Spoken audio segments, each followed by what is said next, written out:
Some people value things, Emma, but what matters is the story behind them. My grandfather's words echo in my mind as I stand in my empty attic, staring at the bare shelves where his collection once lived. 4 generations of Wilson family, history, gone in an afternoon while I was at work. The vintage pocket watches, the handcrafted tools, everything vanished. All that remains are the tiny cameras I installed after things started disappearing months ago. Cameras my mother-in-law, Barbara, never noticed when she decided my family's legacy wasn't worth keeping. Before we jump back in, tell us where you're tuning in from, and if this story touches you, make sure you're subscribed, because tomorrow, I've saved something extra special for you. I never thought I'd be the kind of person who installs security cameras in their own home. But when you marry into a family like the Parkers, you learn to protect what's yours. My name is Emma Wilson Parker, and 6 months ago, I had everything. A loving husband, a beautiful home in Pine Ridge, and a collection of family heirlooms that told the story of the Wilson family going back to the Civil War. Ethan, something's missing again, I told my husband one evening in March, holding up an empty display case that had previously housed my great-grandfather's railroad pocket watch. Ethan sighed, running his hand through his dark hair. Emma, are you sure you didn't just move it? You've been reorganizing the attic for weeks now. I shook my head, frustration building. I know exactly where everything is. This is the 3rd item that's disappeared this month. First, it was Grandpa Henry's carved pipe, then the silver compass, and now this. Maybe we should change the locks, Ethan suggested half-heartedly, though I could tell he didn't really believe anything was wrong. That night, as Ethan slept, I ordered a set of tiny cameras, the kind you'd never notice unless you were looking, for them. Call it paranoia, but something told me I needed proof before making accusations. The Wilson family treasures weren't particularly valuable in terms of money, but they were irreplaceable to me. Each item told a story, carried a memory of the people who had held them before me. 2 weeks later, I finally caught something on camera. Barbara Parker, my mother-in-law, wandering through my attic while I was at work, examining items with a critical eye, occasionally slipping smaller pieces into her purse. Just borrowing them, she later claimed when I confronted her with the footage. To have them appraised for insurance purposes. For my own good, of course. I wanted to believe her. Family is complicated, and the Parkers had welcomed me despite my humble origins, as Barbara liked to remind people at every opportunity. So I gave her the benefit of the doubt, despite the twist in my stomach that told me something wasn't right. I'll bring everything back next week, she promised with that perfect smile that never quite reached her eyes. I just want to make sure you're properly insured, dear. Some of these old things might actually be worth something. I should have trusted my instincts. It was Ashley, my sister, who suggested I keep the cameras running. Emma, this isn't normal behavior, she insisted over coffee at the Lakeside Cafe, our weekend ritual since childhood.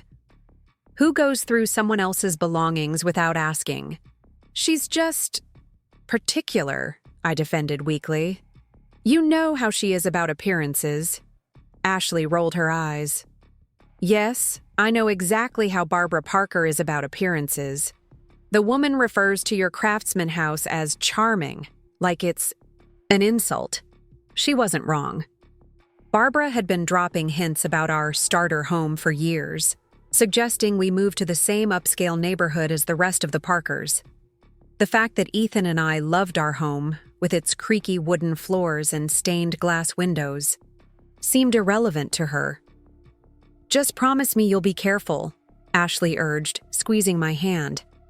I don't trust her. I should have listened. The items Barbara borrowed never came back. When questioned, she claimed she'd left them with her personal appraiser and would retrieve them soon. Weeks passed. Excuses multiplied. Then came the day everything changed. May 15th. I remember it clearly because it was the anniversary of Grandpa Henry's passing. I'd taken the day off work to sort through his letters, a yearly ritual that helped me feel connected to him. But an emergency at the hospital where I work as a nurse pulled me away. A multi-car accident requiring all hands on deck. I was gone for 6 hours. The cameras caught everything. Barbara arrived at 11:42 a.m., using the spare key we'd given her for emergencies. She wasn't alone.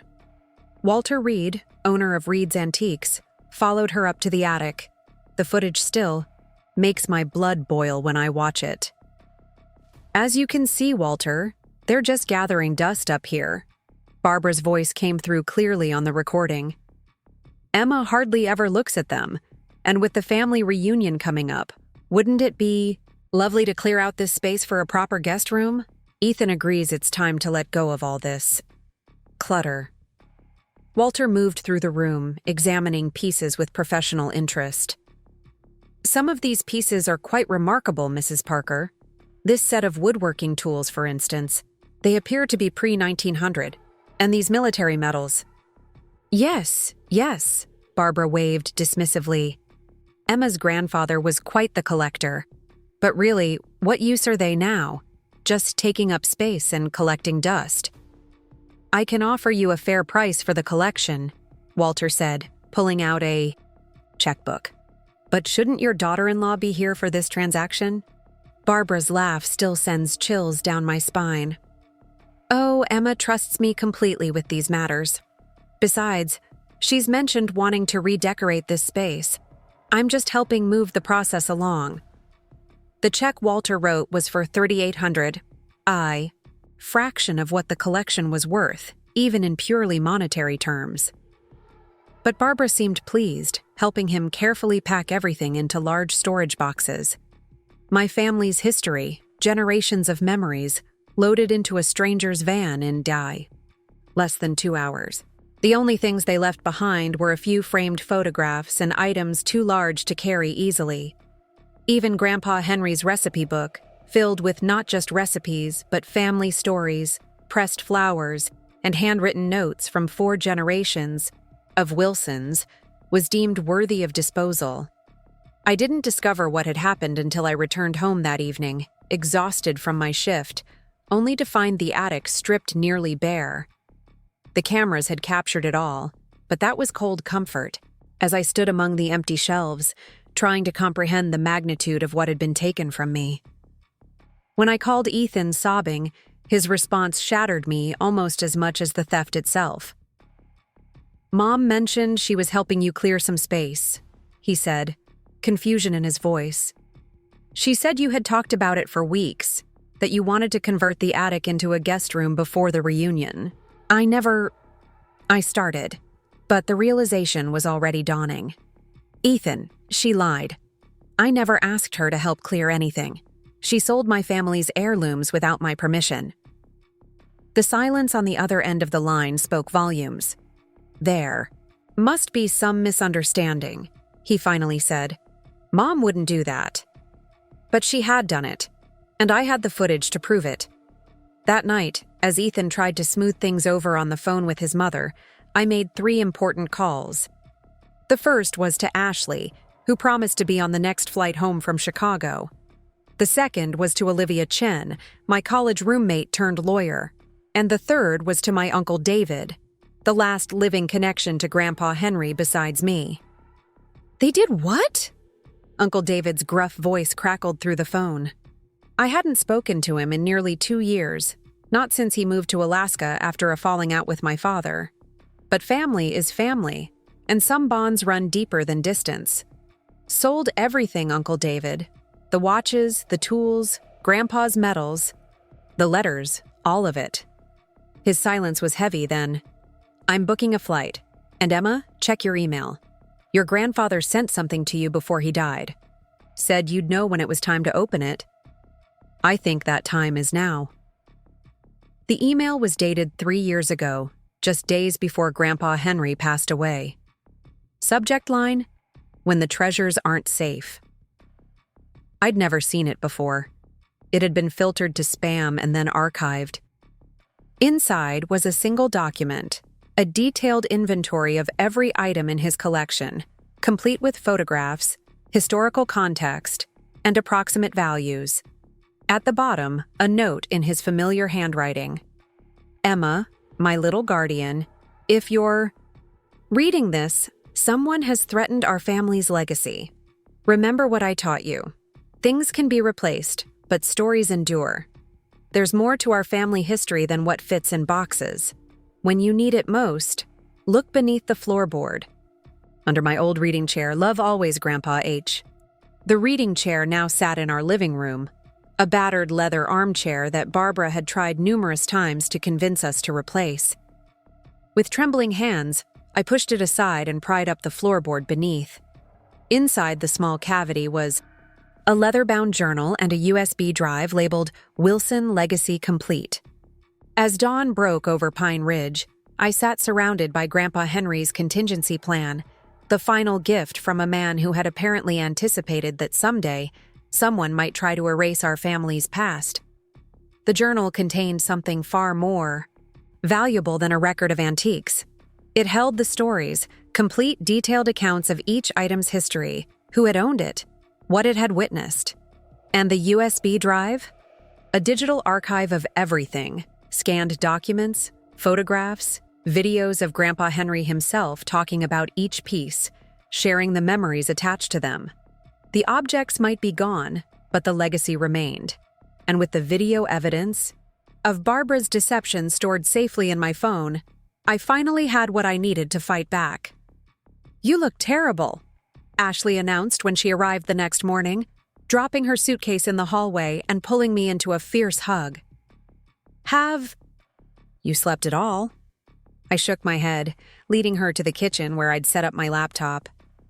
Preparing and narrating this story took us a lot of time, so if you are enjoying it, subscribe to our channel.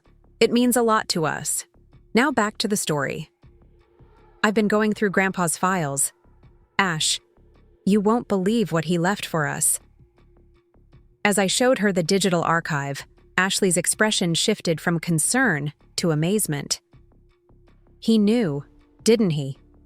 Somehow, he knew someone would try to take this from you. Not someone, I corrected, queuing up the security footage. Barbara. We watched together as my mother-in-law systematically dismantled my family's history, her commentary about worthless junk and outdated relics, particularly stinging. "Where's Ethan now?" Ashley asked, her voice tight with anger. "At his parents' house, trying to understand both sides of the situation." The bitterness in my voice was unmistakable. "He thinks I'm overreacting, that it's just stuff that can be replaced." Ashley's expression hardened. "Then he doesn't understand what was taken. This wasn't just about things, Emma. This was about erasing your history, your connection to your past." She was right, of course. That's exactly what Barbara had done, or tried to do. But thanks to Grandpa Henry's foresight, she hadn't entirely succeeded. "So, what's the plan?" Ashley asked, pulling out her phone. "I've already texted Noah. He's checking flights. His cybersecurity expertise might come in handy." Noah, Ashley's husband, was a digital forensics specialist, exactly the kind of ally I needed right now. "First, we get everything back," I said with a determination that surprised even me. "Then we make sure Barbara faces consequences for what she's done." Ashley nodded, already typing. "I'm calling Uncle David. He'll want to be part of this." As my sister mobilized the Wilson family forces, I stared at the frozen image of Barbara on my screen, her smile smug as she handed over my family's treasures for a fraction of their worth. "You have no idea who you're dealing with," I whispered to the image, "but you're about to find out." What I didn't know then was just how deep this betrayal went, or how long Barbara Parker had been planning to remove all traces of the Wilson family from her son's life. Noah Parker arrived the next day, his usual easygoing demeanor replaced by focused intensity after seeing the footage. "This is cut-and-dry theft," he stated, reviewing the videos again. "She had no authority to sell your property regardless of family connection." And Reed should have verified ownership before purchasing. "Can we get everything back?" I asked, the question that had been keeping me awake at night. Noah exchanged glances with Ashley before answering carefully. "Legally, yes. Practically. It depends on whether Reed has already sold any pieces to other buyers." "We need to move quickly then," Uncle David interjected. He'd arrived that morning, looking older than I remembered, but with the same determined set to his jaw that Grandpa Henry had. "The longer those items are in circulation, the harder they'll be to recover." Olivia Chen joined our impromptu war council via video call, her legal expertise adding weight to our planning. "I've drafted a demand letter to both Barbara and Reed's Antiques," she explained, her professional demeanor a stark contrast to the pajama-clad college girl I'd once shared a dorm with. "We're citing specific statutes regarding theft and unauthorized sale of property. But Emma, you should know, this will likely escalate family tensions significantly." I glanced at the empty corner where Grandpa's reading chair had sat for years. "They're already escalated, Liv. I just want my family's history back." The confrontation with Walter Reed came first. Noah and I walked into Reed's Antiques the following morning, my hands shaking slightly as I clutched a folder containing Grandpa's inventory and printouts of the security footage. Reed recognized me immediately, his expression shifting from shopkeeper's welcome to guarded caution. "Mrs. Parker, how can I help you today?" "It's Wilson Parker," I corrected firmly, "and I think you know why I'm here." To his credit, Reed didn't pretend ignorance for long. As soon as Noah introduced himself and mentioned digital evidence, the antique dealer's shoulders slumped. "I suspected something wasn't right," he admitted, leading us to his cluttered office in the back of the store. Mrs. Parker, the elder Mrs. Parker, was very insistent that everything was above board, said she had power of attorney for family heirlooms. "She lied," I said simply, sliding Olivia's letter across his desk. "And you didn't verify her claims." Reed scanned the letter, his face paling slightly. "I see. Well, fortunately, I haven't sold most of the items yet. The larger pieces are still in storage, and the watches are in my safe." "Most?" Noah picked up on the qualification immediately. Reed winced. "The Civil War letters and some of the smaller tools were purchased by a collector from Burlington yesterday. But," he added quickly, seeing my expression, "I have his contact information. I'm sure once the situation is explained—" "You'll explain it," Noah interrupted. "Today, and you'll cover any costs involved in retrieving those items." Within an hour, we had recovered about 70% of my family's treasures, with Reed's assurance that he would personally handle retrieving the rest. The check Barbara had received was voided, and Reed issued a formal apology, clearly more concerned about potential legal repercussions than any loyalty to the Parkers. One small victory, but the larger battle loomed ahead. "Have you heard from Ethan?" Ashley asked, as we carefully transported the recovered items back to my house. I shook my head. "Just a text saying he needs time to think, that he's trying to understand where the misunderstanding happened." Uncle David snorted from the driver's seat. "Misunderstanding? That woman systematically removed your family history and sold it without permission. What's to understand?" I had no answer. The distance growing between Ethan and me felt like its own kind of theft, something precious being quietly removed when I wasn't looking. Back at the house, we created a makeshift inventory area in the dining room, carefully checking each recovered item against Grandpa's detailed records. The empty spaces on our checklist represented items still missing, pieces of my history still out there, separated from their stories. The collector agreed to return the letters and tools, Noah announced, hanging up his phone.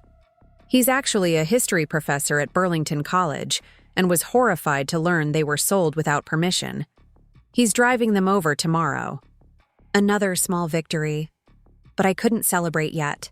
Not with Barbara's betrayal still unaddressed and Ethan caught in the middle. The doorbell rang just as we were finishing dinner. Through the peephole, I saw Megan, Ethan's sister, shifting uncomfortably on the porch.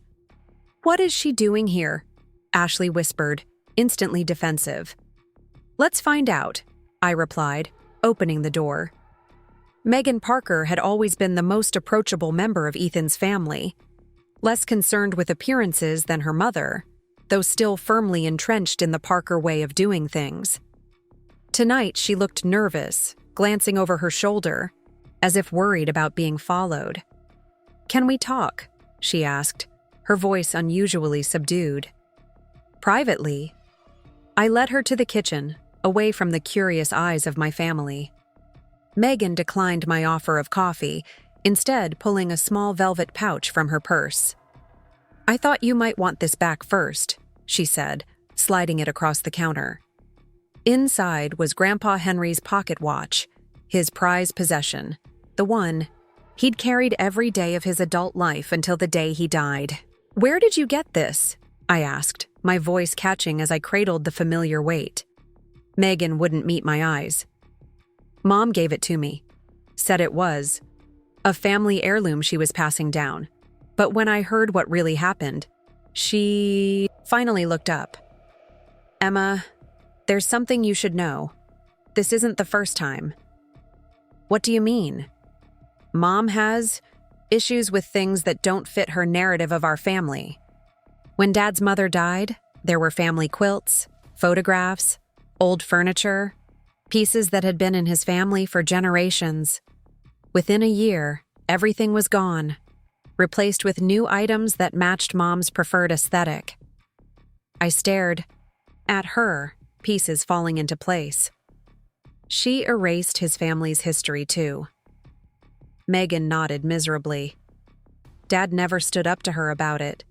I think he just found it easier to go along than to fight. But that's not all." She hesitated, then continued. "The renovation Mom's been planning for your attic? It wasn't just talk. She's already hired contractors. They're supposed to start next week, while you and Ethan are at the medical conference in Boston." The conference I'd nearly forgotten about in the chaos. 3 days away from home, during which Barbara apparently planned to completely transform our attic, removing any remaining traces of the Wilson family in the process. "How do you know this?" I asked, though I already suspected the answer. "Because she asked me to supervise while you were gone. Said it was going to be a surprise for you." Megan made air quotes around the word. "Emma, I love my mother, but what she's doing isn't right. Ethan may not be able to see it yet, but I do." As Megan left, promising to share anything else she discovered about her mother's plans, I rejoined my family in the dining room, the pocket watch clutched in my hand like a talisman. "We need to move faster," I told them, explaining what Megan had revealed. "Barbara isn't just trying to get rid of a few old things. She's systematically erasing any Wilson influence from our lives." Uncle David's expression darkened. "This goes beyond disrespect. This is calculated." Noah nodded, already typing on his laptop. "We need to document everything. Create a timeline of Barbara's actions and intentions.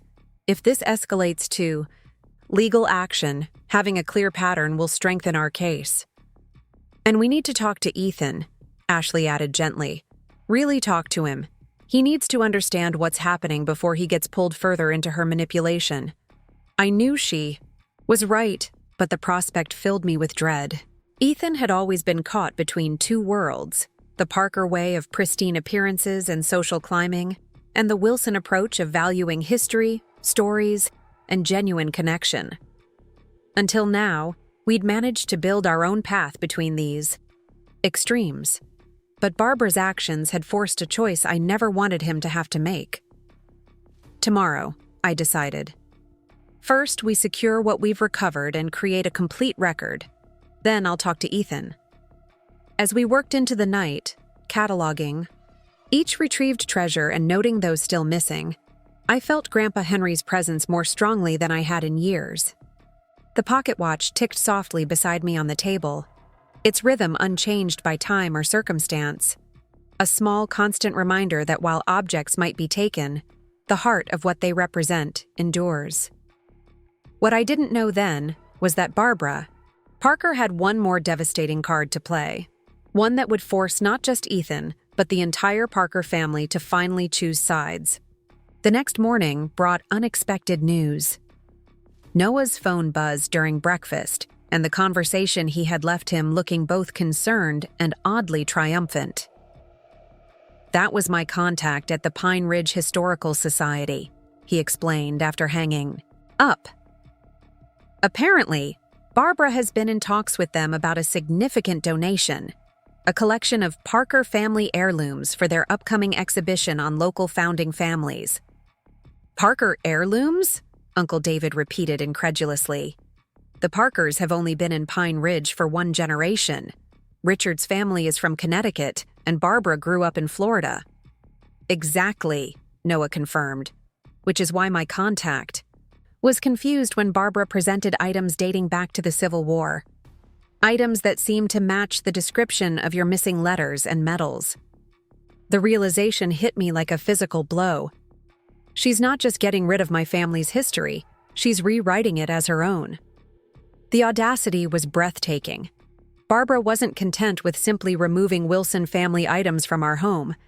She was actively appropriating them, creating a fictional Parker family legacy using my grandfather's carefully preserved treasures.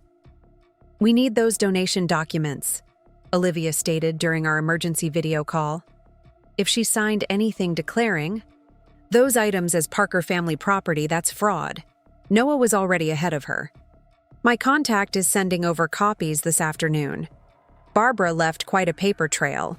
Apparently, she's been planning this donation for months. "Before she even took the items," Ashley noted, her voice tight with anger. "This was never impulsive. She's been systematically planning to erase Emma's family and replace it with a fabricated Parker history."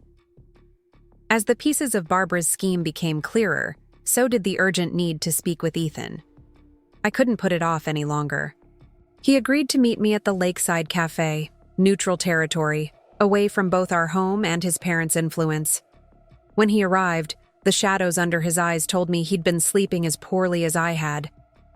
"Emma," he began awkwardly, sliding into the booth across from me.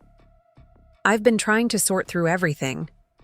Mom insists there was a misunderstanding, that she was only trying to help clear space for—" "Ethan," I interrupted gently, placing my phone on the table between us. "Before you continue, I need you to watch something." The security footage played silently on the small screen, Barbara and Walter Reed in our attic, her dismissive comments about worthless junk clearly visible in the captions Noah had added. Ethan's expression shifted from confusion to disbelief, as he watched his mother deliberately misrepresent herself as authorized to sell my possessions. When the video ended, I placed Grandpa Henry's pocket watch on the table. "Your sister returned this to me. Your mother gave it to her, claiming it was a Parker family heirloom being passed down." Ethan picked up the watch, his fingers tracing the worn initials on the back, HJW, Henry James Wilson. My grandfather's watch, unmistakably a Wilson family treasure. "There's more," I continued softly, sliding across printed copies of the donation forms Barbara had submitted to the Historical Society. "She's been planning to donate my family's Civil War letters and medals to the Historical Society as Parker family heirlooms." Ethan's face paled as he read through the documents, particularly the portions where Barbara had fabricated elaborate stories about Parker ancestors in the Civil War. His great-grandfather had been an accountant in Hartford, Connecticut, nowhere near any battlefield. "This can't be right," he muttered, more to himself than to me. "Mom wouldn't. She couldn't." "She did, Ethan. And she was planning to renovate our attic next week while we were at the conference, removing any remaining traces of my family's presence in our home." His head snapped up at that. "What? No, she mentioned wanting to help organize, but not—" Megan confirmed it. The contractors were already hired. Ethan sat back, looking shell-shocked. Why? Why would she do this? It was the question I'd been asking myself for days. I think, I said carefully, your mother has always been uncomfortable with the Wilson influence in your life. Maybe she sees my family's history as competing with the narrative she's built for the Parkers. He was silent for a long moment, turning the pocket watch over and over in his hands. What happens now? He finally asked. That depends on you, Ethan. I've recovered most of the items, but some are still missing. And more importantly, your mother hasn't acknowledged what she did or apologized for it. You want me to confront her? It wasn't a question. I want you to stand with me, I corrected. This isn't about choosing between your mother and me. It's about standing up for what's right, even when it's difficult. The truth was, it was absolutely about choice, just not the one I'd framed for him. Ethan needed to decide what kind of person he wanted to be. One who enabled harmful behavior for the sake of peace, or one who had the courage to acknowledge wrong, even when committed by those we love. We left the cafe with no resolution, but at least the facts were finally laid bare. Ethan promised to speak with his parents that evening, alone, and to call me afterward. That call never came. Instead, at 9:37 p.m., headlights swept across our living room as a car pulled into the driveway. Through the window, I watched Ethan emerge from his vehicle, followed by his father, Richard Parker. This was unexpected. Richard had maintained a careful distance from the conflict so far. Uncle David moved to stand beside me at the window. Want me to make myself scarce for this conversation? I shook my head. No more secrets, no more private conversations. Whatever needs to be said can be said in front of family. Richard Parker had always been something of an enigma to me, a successful businessman who'd built his wealth from nothing, yet who seemed perpetually overshadowed by his wife's social ambitions.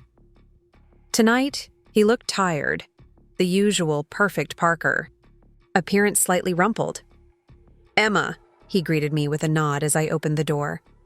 David, he added, recognizing my uncle from family gatherings years ago. I believe we have some matters to discuss. We settled in the living room, the recovered heirlooms still spread across every surface, a visual reminder of what had been at stake. Richard cleared his throat. Ethan has shown me the evidence regarding Barbara's actions. I want to begin by offering my sincere apology for what has happened. It was more than I'd expected from him. Richard Parker was not a man known for admitting fault, his or anyone else's in his family.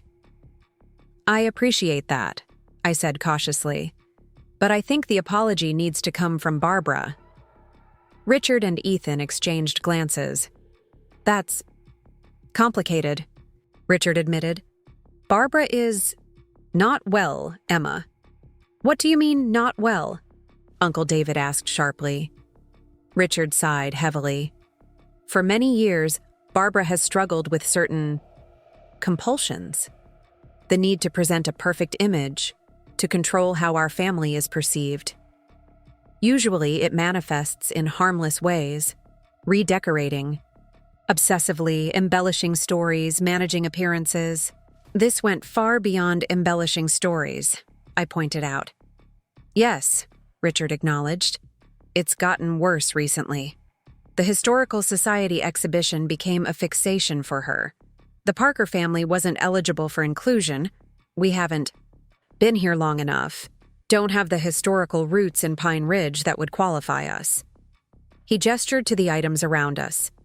When she learned about your family's connection to local history, something shifted. Ethan picked up the thread. Dad took Mom to see Dr. Levinson tonight. She's agreed to start treatment for her anxiety and compulsive behaviors.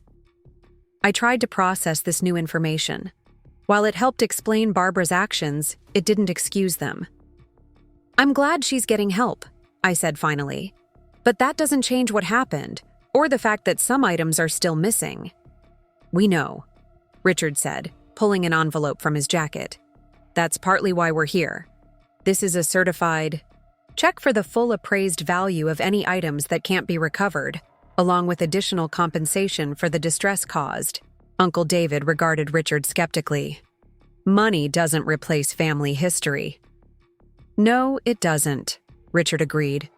Which is why I've also brought this. He reached into a small case he'd carried in, removing a familiar leather-bound book, Grandpa Henry's recipe book. Barbara had hidden this in her personal safe. I believe it belongs here. As I took the book, its worn cover familiar under my fingers, Ethan spoke up. There's one more thing, Emma. Dad and I have been in contact with the Burlington collector.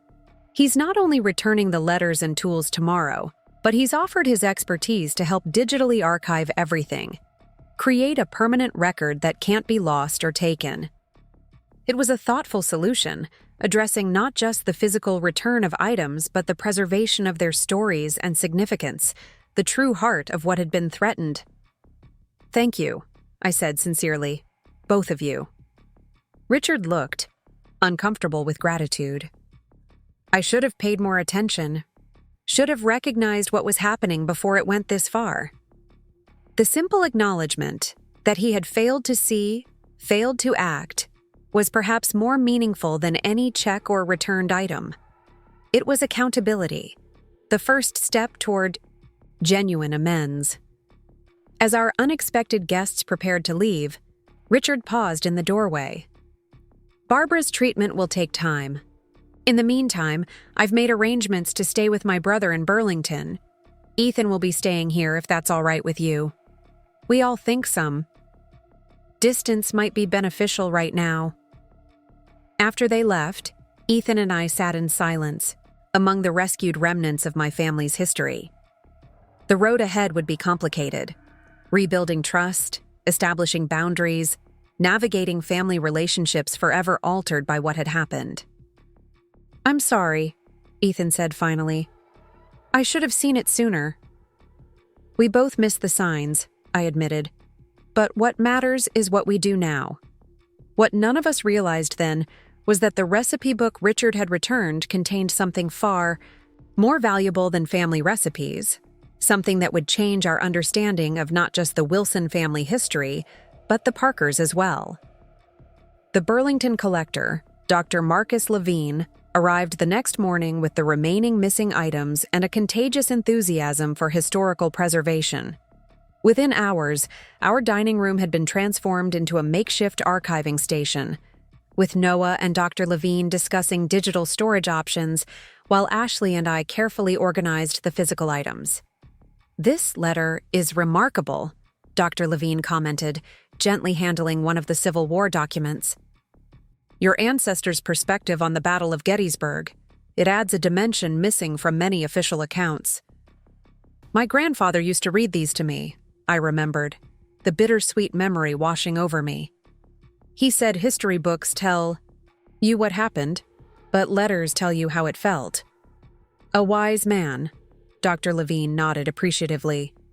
These deserve to be shared, you know. Not taken away or hidden, but properly preserved and made accessible to those who would value them. His words struck a chord. While recovering the items had been my immediate concern, I hadn't given much thought to their future. Keeping them, locked away in my attic, wasn't so different from having them sold off. In both cases, their stories remained untold, their value unshared. Perhaps, I said slowly, once everything is documented, we might consider a proper exhibition. Through the Historical Society, but with the Wilson family history intact and acknowledged. Dr. Levine beamed. A wonderful idea. I'd be happy to assist with the curation. As our impromptu archiving team worked through the collection, I found myself drawn to Grandpa Henry's recipe book. It had always been more than a cookbook. It was a family record, with notes scribbled in margins and photographs pressed between pages. Opening it now, with all that had happened, I noticed details I'd overlooked before. In the back section, where the binding had loosened slightly with age, several pages seemed different from the rest, thicker paper, older handwriting. Carefully separating them, I found myself looking at what appeared to be journal entries dating back to the 1890s. Uncle David, I called, my voice betraying my excitement. "I think I found something." The journal entries were written by my great-great-grandmother, Caroline Wilson, detailing her life in early Pine Ridge. But one passage in particular caught my attention. April 18th, 1897. Richard came again today, bringing honey from his family's farm. His kindness is a balm during these difficult times. Though Father disapproves of his visits, I find myself looking forward to them more than I should admit. The Parkers may not have the status of other families in Pine Ridge, but there is an honesty in Richard's manner that I find preferable to the practiced charm of more suitable suitors. I read the passage aloud, my voice faltering on the final words. "Parkers? In Pine Ridge in the 1890s? Uncle David leaned over my shoulder, his expression shifting from curiosity to astonishment. "That's impossible. Richard's family came here in the 1970s. They're newcomers." "Apparently not," I murmured, carefully turning to the next entry. May 30, 1897. Another argument with Father about the Parkers. He insists they are beneath our station, that their small honey farm cannot possibly provide a suitable living. I reminded him that the Wilsons were hardly aristocracy when they first settled here. Grandfather's pocket watch, the one Father prizes so highly, was earned through labor, not inherited privilege. Father did not appreciate the comparison. "Emma." Ethan's voice startled me. He'd been so quiet, observing our work from the periphery, that I'd almost forgotten he was there. "May I see that?" I handed him the book, watching as he read the entries, his expression unreadable. Finally, he looked up. "My father's middle name is Richard, named after his grandfather, and my great-grandfather kept bees before moving to Connecticut. It's a family story Dad used to tell. How the Parkers were once known for their honey. Are you saying—" I began. "I'm saying we need to show this to my father," Ethan replied. "Now." Richard Parker arrived within the hour, his usual composed demeanor cracking slightly at Ethan's cryptic phone call. When presented with Caroline Wilson's journal entries, he sat heavily in Grandpa Henry's reading chair, the pages trembling slightly in his hands. "I never knew," he said finally, his voice unusually subdued. "The family history, I was told, began in Connecticut. Before that was unclear. There were rumors of relatives further north, but nothing specific. Nothing about Pine Ridge." Dr. Levine, who had been listening with scholarly interest, cleared his throat. "If I may, this suggests the Wilson and Parker families might share a connection that predates your marriage." He gestured between Ethan and me. "A connection that was lost to time, or perhaps deliberately obscured." "But why would anyone hide it?" Ashley asked, voicing the question on all our minds. Richard shook his head, still processing the revelation. "Family disputes can span generations. Names change, people move, stories get altered in the telling. My grandfather rarely spoke of his youth.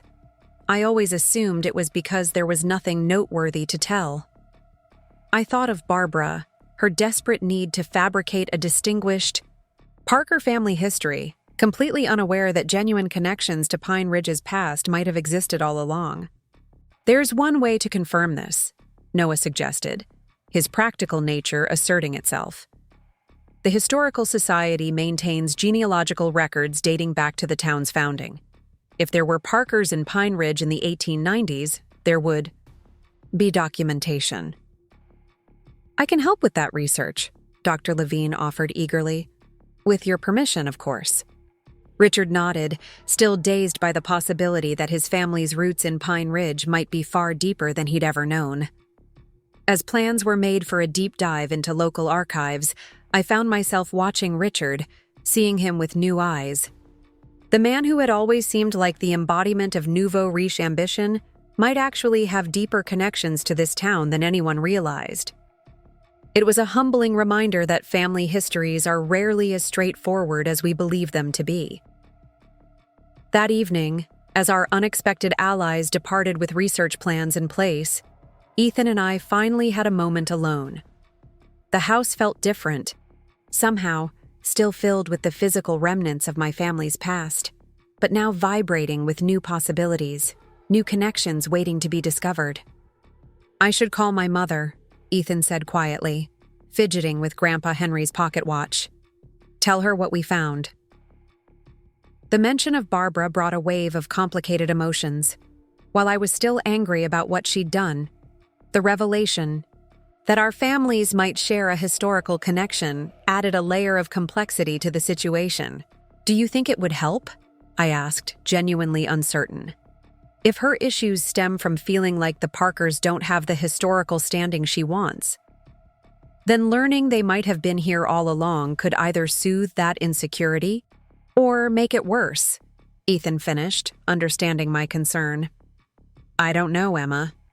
But I do know that keeping secrets hasn't served either of our families well." He was right, of course. Whatever happened next, it needed to be built on honesty, the full truth, not convenient versions of it. "Make the call," I decided. "But speakerphone, please. I think we both need to hear her reaction." Barbara answered on the third ring, her voice uncharacteristically subdued. "Ethan? Is everything all right? Mom, you're on speaker. Emma's here too. We've found something you should know about." As Ethan explained about Caroline Wilson's journal and the potential Parker connection to early Pine Ridge, I watched his face carefully, the blend of hope and apprehension as he tried to build a bridge between the people he loved most.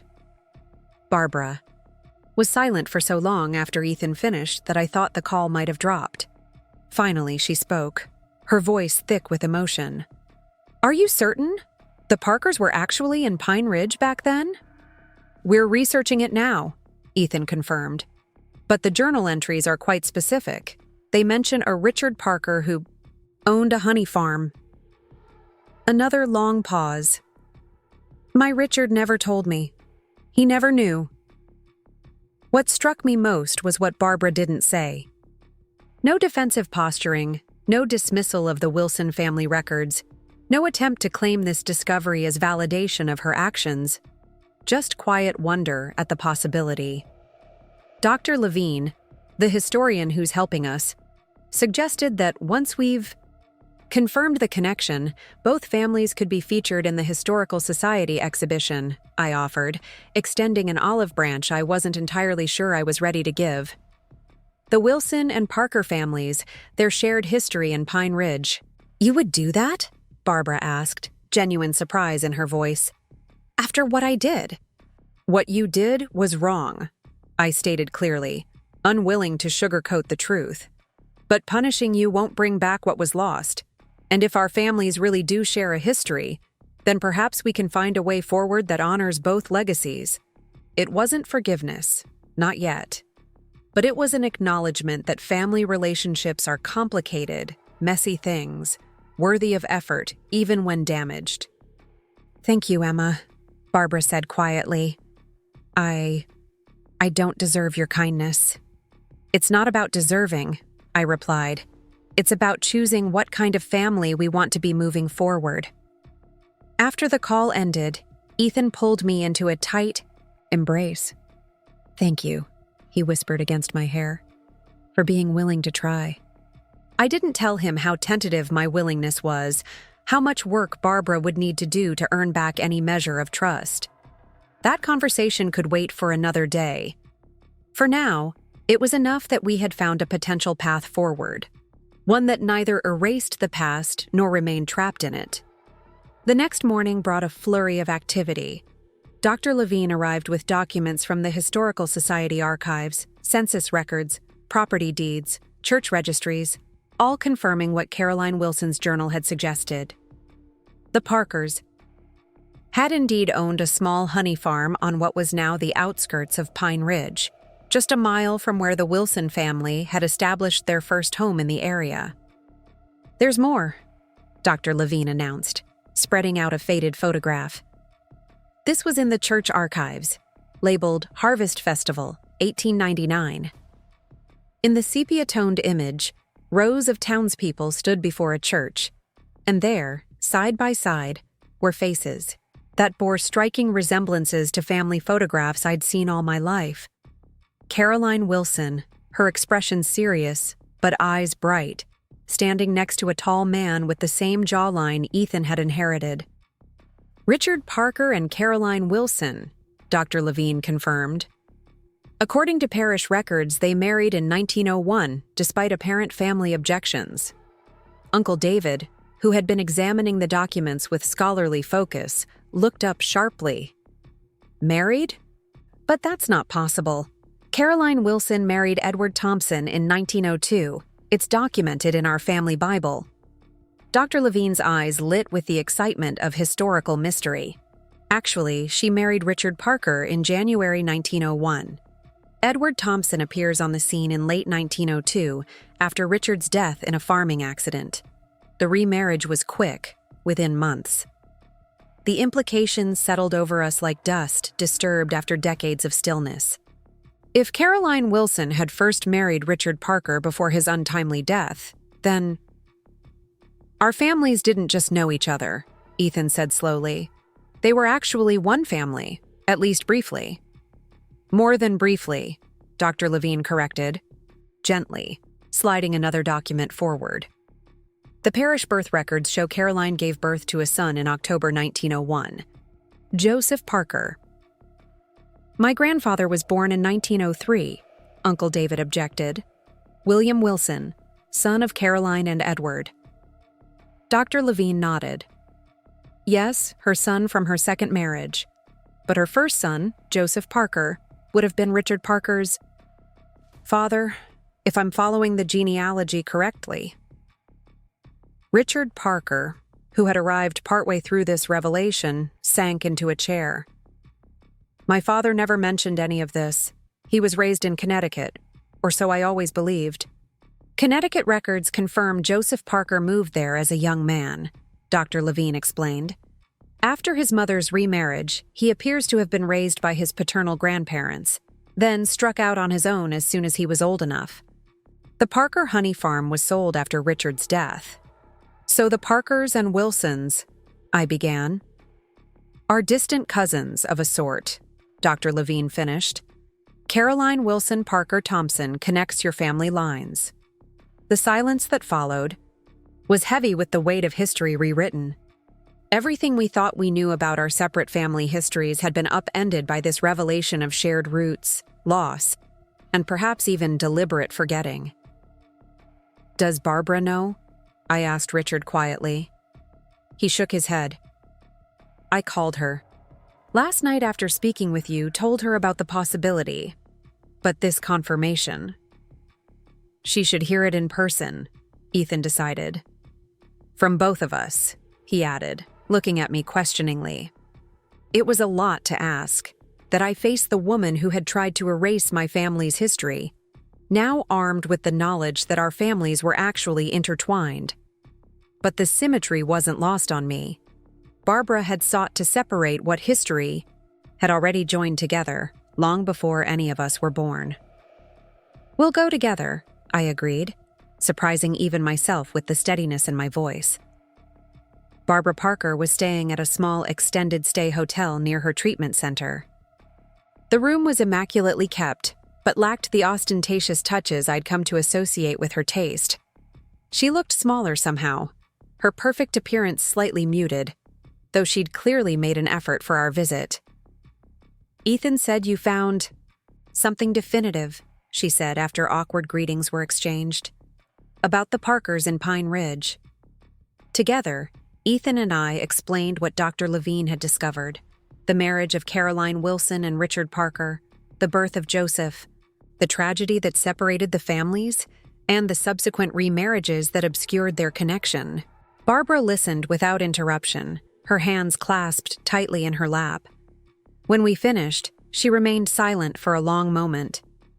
All this time, she finally said, I was trying to invent a history for the Parkers that would rival the Wilsons, and it turns out we shared a history all along. It appears so, I agreed cautiously. She looked up, meeting my eyes directly for perhaps the first time since this ordeal began. The irony isn't lost on me, Emma. I tried to erase your family's presence, when in fact the Parkers wouldn't exist in Pine Ridge without the Wilsons.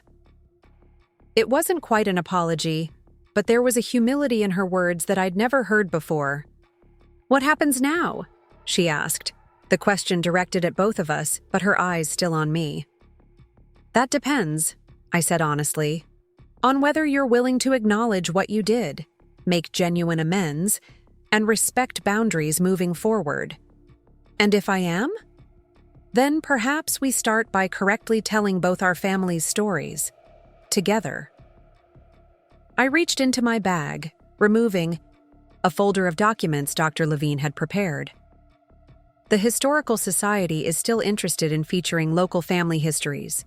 Both the Wilsons and the Parkers qualify.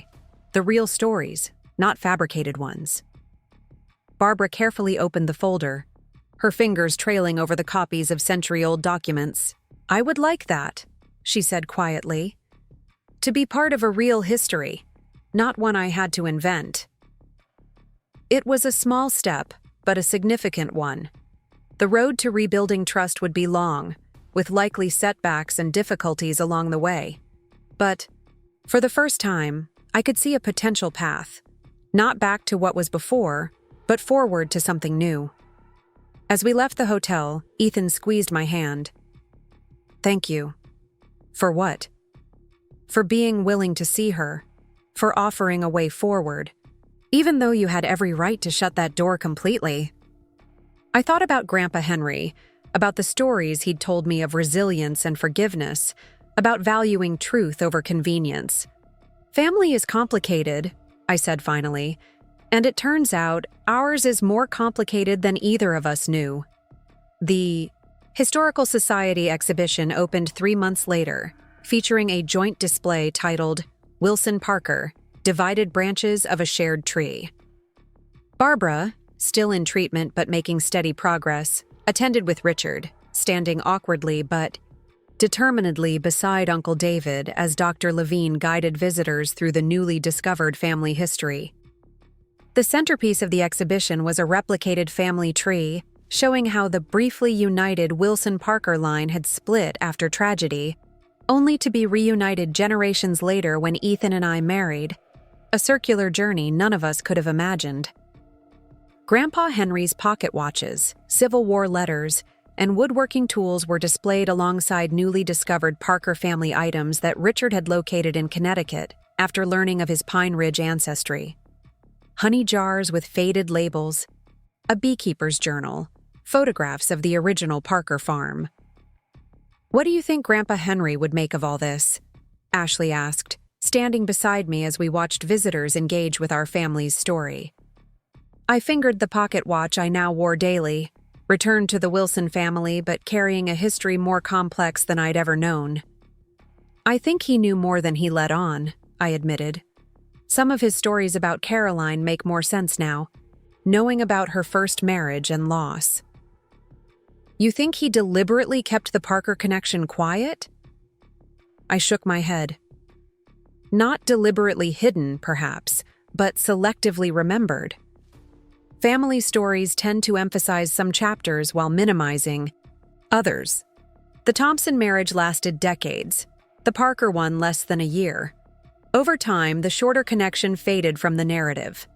Until Barbara accidentally forced it back into the light, Ashley observed wryly. "In trying to erase one history, she uncovered another," I agreed. Not the outcome she expected when she walked into our attic that day. Across the room, I caught Ethan's eye. He was standing with his father and sister, explaining something about the honey farm display to an elderly visitor. The past months had been challenging for all of us, establishing new boundaries, navigating changed relationships, integrating unexpected histories into our understanding of ourselves. But watching him now, seeing the easy way he moved between his family and mine, I felt something settle within me. We were writing a new chapter in a story that had begun long before any of us were born, a story of separation and reunion, of forgetting and remembering, of the complex ways families break apart and come together again. The security cameras in my attic had captured Barbara's betrayal, but they'd also set in motion a discovery that none of us could have anticipated. Sometimes, it seems, the past has its own way of making itself known, regardless of our efforts to rewrite or erase it. That evening, after the exhibition opening, our extended family gathered at the Wilson family cabin. The first time both families had been together since the truth had emerged. Barbara, granted a day pass from her treatment program, sat somewhat apart, her usual commanding presence subdued but not entirely gone. During a lull in conversation, she approached me, holding something carefully wrapped in tissue paper. "I found this in an antique shop in Burlington last week," she said, offering the small package. The owner had just acquired it and recognized the connection to the exhibition preparations. Unwrapping the tissue revealed a small silver honey dipper engraved with the initials RP and the date 1899. "Richard Parker's," I breathed, recognizing the craftsmanship similar to other items we'd discovered. Barbara nodded. "I thought it should be with the collection, where it belongs." The gesture, her purchasing a genuine Parker family item rather than trying to claim Wilson Heirlooms as her own, wasn't lost on me. It was a small step, but a meaningful one. "Thank you," I said sincerely. "It's a perfect addition." As I placed the honey dipper among the other displayed items, I noticed something I hadn't before: how the silver gleam matched the casing of Grandpa Henry's pocket watch, how the engravings shared similar flourishes despite being created for different families. Different branches, same tree, just as Dr. Levine's exhibition had described. Later, as darkness fell and lanterns were lit around the cabin's porch, Ethan found me sitting alone, watching the intermingled families inside through the window. Richard deep in conversation with Uncle David, Ashley showing Megan old photographs, even Barbara making cautious efforts to engage rather than dominate. "Penny, for your thoughts?" Ethan asked, sitting beside me. "I was just thinking about those cameras in the attic," I admitted. "How something I installed out of suspicion ended up leading to all of this." I gestured toward the gathering inside. "Not forgiveness exactly, but understanding," Ethan supplied. "A more complete picture." "Yes," I agreed. The cameras caught Barbara taking items that didn't belong to her. But they also started a chain of events that recovered something even more valuable, a lost chapter of both our family's stories. Ethan took my hand, his grandfather's watch chain just visible in his pocket. Richard had returned it to him earlier that day, suggesting the Parker-Wilson connection meant it had always been where it belonged. "I never expected family history to be so complicated," he said with a small smile. "Or that yours and mine would turn out to be partially shared," I added. Above us, stars emerged in the clear night sky, constant witnesses to generations of human stories, separations and reunions, losses and discoveries. I thought about Caroline Wilson Parker Thompson, whose brief first marriage had been nearly erased from family memory, yet whose choices continued to ripple through our lives more than a century later. "We should probably get back inside," Ethan suggested after a comfortable silence, "before they send a search party." As we rose to rejoin our complicated, imperfect, unexpectedly interconnected families, I cast one last glance at the night sky. The past couldn't be changed, but it could be more fully understood. The future couldn't be predicted, but it could be approached with hard-earned wisdom. And the present, this moment of tentative new beginnings, was ours to shape with both honesty about what had happened and hope for what might yet be. Sometimes, it seems, the truest legacy isn't found in objects that can be stolen or sold, but in stories that endure, connections that persist, and truths that eventually come to light, even when hidden cameras are required to begin the process of their discovery.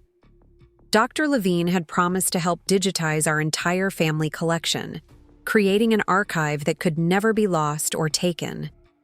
But as I watched Barbara carefully place the silver honey dipper in the display case, her hands no longer grasping but offering, I realized something important.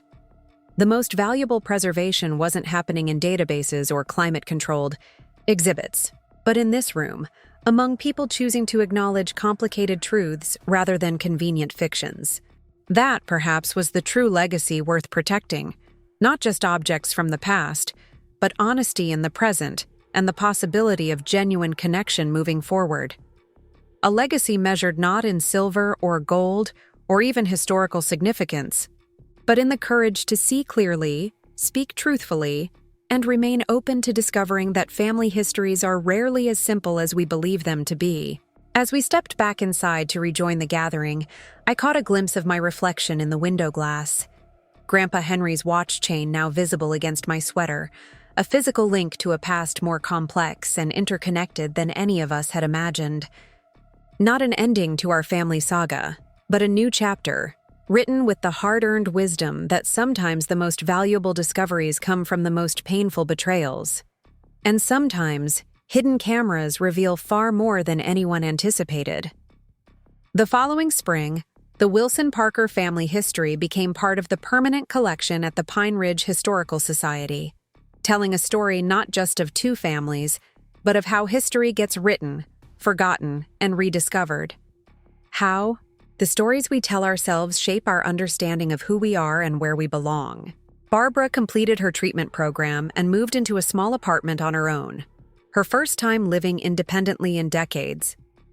The distance from Richard continued, though they occasionally appeared together at family gatherings, their relationship evolving into something different but not entirely severed. The attic in our home remained a space for family treasures, but with an important difference. Items from both the Wilson and Parker histories now shared the carefully preserved space, each with detailed documentation of its provenance and significance.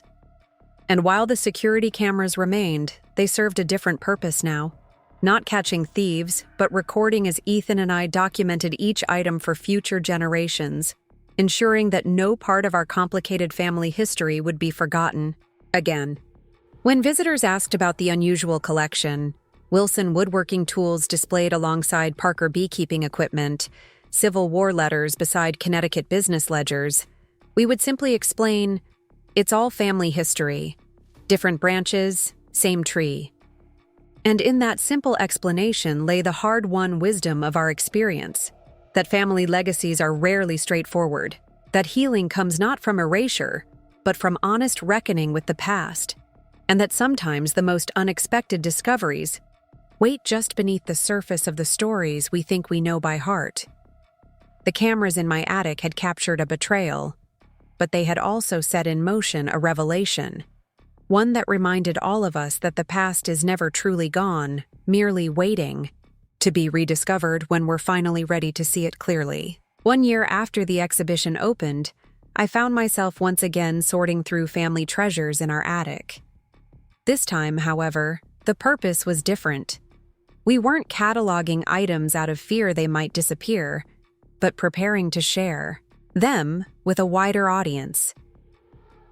The Pine Ridge Historical Society had requested a traveling exhibition, Family Histories Recovered, that would visit 3 neighboring towns before returning home.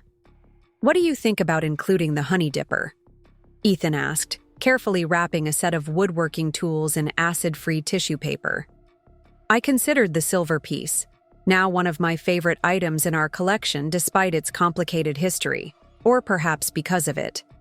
Definitely. It represents everything this exhibition is about.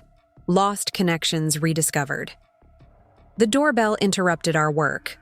From the attic window, I could see Barbara's car in the driveway.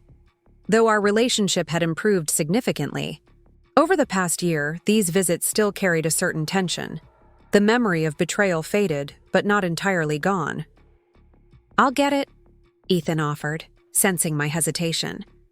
I continued wrapping items, listening to their muffled greetings below. When footsteps on the stairs announced their approach, I took a steadying breath. Barbara appeared in the doorway, looking more like herself than she had in months, her hair perfectly styled, her outfit coordinated with characteristic precision. Yet something was different, a softness around her eyes, perhaps, or a less rigid set to her shoulders. "Emma," she greeted me with a tentative smile. "I hope I'm not interrupting."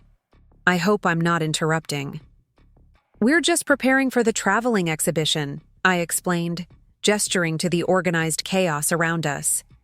"The Historical Society needs everything ready by Friday."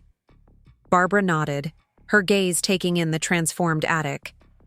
Where once family heirlooms had been haphazardly stored, now custom shelving housed carefully labeled items, a climate control system hummed quietly, and a small desk held a computer dedicated to our ongoing digitization efforts. "It looks professional," she observed, "like a proper archive." "That was the goal," I acknowledged. "Dr. Levine has been an incredible resource." An awkward silence followed, broken when Barbara reached into her purse and withdrew a small jewelry. "I wanted to give you this before the exhibition leaves town," she said, extending the box toward me. "I found it in Connecticut last month while helping Richard clear out his mother's house." Inside was a delicate gold locket, tarnished with age. When opened, it revealed a tiny photograph of a young woman with serious eyes that somehow seemed familiar. "Caroline Wilson Parker," Barbara explained, watching my reaction carefully. "Richard's grandfather kept it all his life, though he never spoke of her to the family. We found it in a hidden compartment of his desk." I cradled the locket, stunned by its significance. "This would have belonged to Joseph, their son." Barbara nodded. "He must have taken it when he left Pine Ridge, a memory of the mother who stayed behind when he went to live with his grandparents." The weight of generations pressed into my palm, the tangible evidence of a family separation that had lasted nearly a century, only to be bridged unexpectedly in our lifetime. "Thank you," I said simply, the words inadequate for the gesture. This wasn't like the Honey Dipper, a purchased antiquity meant as a peace offering. This was a genuine Parker family treasure being willingly shared with the Wilsons. "I thought it should be part of the exhibition," Barbara said, her voice steadier now. "The complete story deserves to be told." As she helped us continue packing items for the exhibition, I was struck by how much had changed. The woman who had once attempted to erase Wilson family history was now actively helping preserve it and integrate it with her own family's past. Her transformation wasn't miraculous or complete. Therapy and medication had helped address her compulsions, but the real change had come through confronting the truth about herself and her motivations. "I spoke with Megan this morning," Barbara mentioned as we carefully labeled a box of documents. "She and Greg are considering moving back to Pine Ridge after the baby comes." Megan's pregnancy, the first grandchild for both our families, had been a source of unexpected joy, bringing us together despite lingering tensions. "We'd love to have them closer," I agreed. "Ashley's been collecting baby furniture like she's expecting triplets instead of a niece." "I've been thinking about looking for a place here again too," Barbara admitted, focusing intently on the label she was writing. "The apartment in Burlington is fine, but..." She didn't need to finish the thought. Burlington was where she'd gone for treatment, where she'd rebuilt her life after the separation from Richard. But it wasn't home. Despite everything, Pine Ridge was where both our families had roots, tangled, complicated roots that went deeper than any of us had realized. "There's a nice cottage for sale on Maple Street," I found myself saying, "walking distance to the Historical Society, where you've been volunteering." The surprise in her eyes told me she hadn't expected this overture, this acknowledgement that her presence in town wasn't unwelcome, at least not by me. "I'll look into it," she said carefully, then added, "Richard mentioned he might sell the house. It's too big for just him, and it held too many memories of their life before, the carefully constructed image they'd maintained, the pressure to appear perfect that had contributed to Barbara's spiral." "Fresh starts can be good," I offered, thinking of how our own lives had transformed over the past year. The traveling exhibition opened the following week to unexpected interest from neighboring communities. Ethan and I attended the opening reception, where Dr. Levine proudly guided visitors through the displays. The centerpiece was now a timeline showing how the Wilson and Parker families had intersected, separated, and ultimately reconnected, a visual representation of the complicated path that had led us all here. "You should be proud," a voice said, beside me. I turned to find Walter Reed, the antique dealer who had unwittingly participated in Barbara's scheme. Since making amends by helping recover the sold items, he'd become an unexpected ally in our preservation efforts. "It's been a community project," I demurred. Reed shook his head. "Not many people would turn a betrayal into something this positive. Most would have pressed charges and walked away." His words made me reflect on the journey of the past year, from the shock of discovering empty shelves in my attic to standing in a museum exhibition that now included both Wilson and Parker family histories. The path hadn't been easy or straightforward. There had been difficult conversations, setbacks, moments when forgiveness seemed impossible. But gradually, painfully, something new had emerged from the ashes of what was destroyed. "Sometimes, losing. Something shows you what's truly valuable," I said finally. The following Sunday, our extended family gathered at the Wilson cabin for what had become a monthly tradition. Uncle David manned the grill while Ashley arranged place settings on the long outdoor table. Noah and Richard were deep in conversation about the historical documents they'd discovered in Connecticut, spreading papers across the picnic table as they traced family connections. Barbara arrived last, looking uncharacteristically nervous as she approached with a large bag. "I found these yesterday," she explained, placing the bag on the table. "In storage in Hartford. Inside were photo albums, dozens of them dating back to the 1940s. Parker family photographs that none of us had seen before, carefully preserved despite being hidden away for decades. My mother-in-law was apparently quite the photographer," Barbara explained as we gathered around. "She documented everything, but Richard's father didn't want the albums in the house after she died. Too painful, I suppose." The photographs revealed a Parker family history far richer than Barbara had ever acknowledged. Not the prestigious social connections she'd longed for, but genuine moments of family life. Richard as a child, playing in the backyard of a modest home. His father, Joseph Parker III, working on a car engine. Holiday gatherings, school events, everyday scenes from a life that had been minimized in favor of a more polished narrative. "I never knew these existed," Richard said quietly, turning pages with careful fingers. "Dad never talked about his childhood." "People often don't share what they think doesn't measure up," Barbara observed, a new wisdom in her voice. "I spent years trying to create the perfect family image, never realizing that these ordinary moments are what actually matter." As the afternoon progressed, the photo albums circulated among family members, creating a bridge between past and present. Megan exclaimed over how much Ethan resembled his grandfather, while Ashley pointed out expressions and mannerisms that had clearly been passed down through generations. "Look at this," Uncle David said suddenly, holding up a photograph from the 1950s. "Does that backdrop look familiar to anyone?" The image showed Richard's parents standing before a rural landscape, a distinctive hill formation visible in the distance. "That's Lookout Point," I realized, naming a local landmark visible from our cabin. "They must have visited Pine Ridge." Richard stared at the photo in disbelief. "Dad always said he'd never been here before we moved in 1978.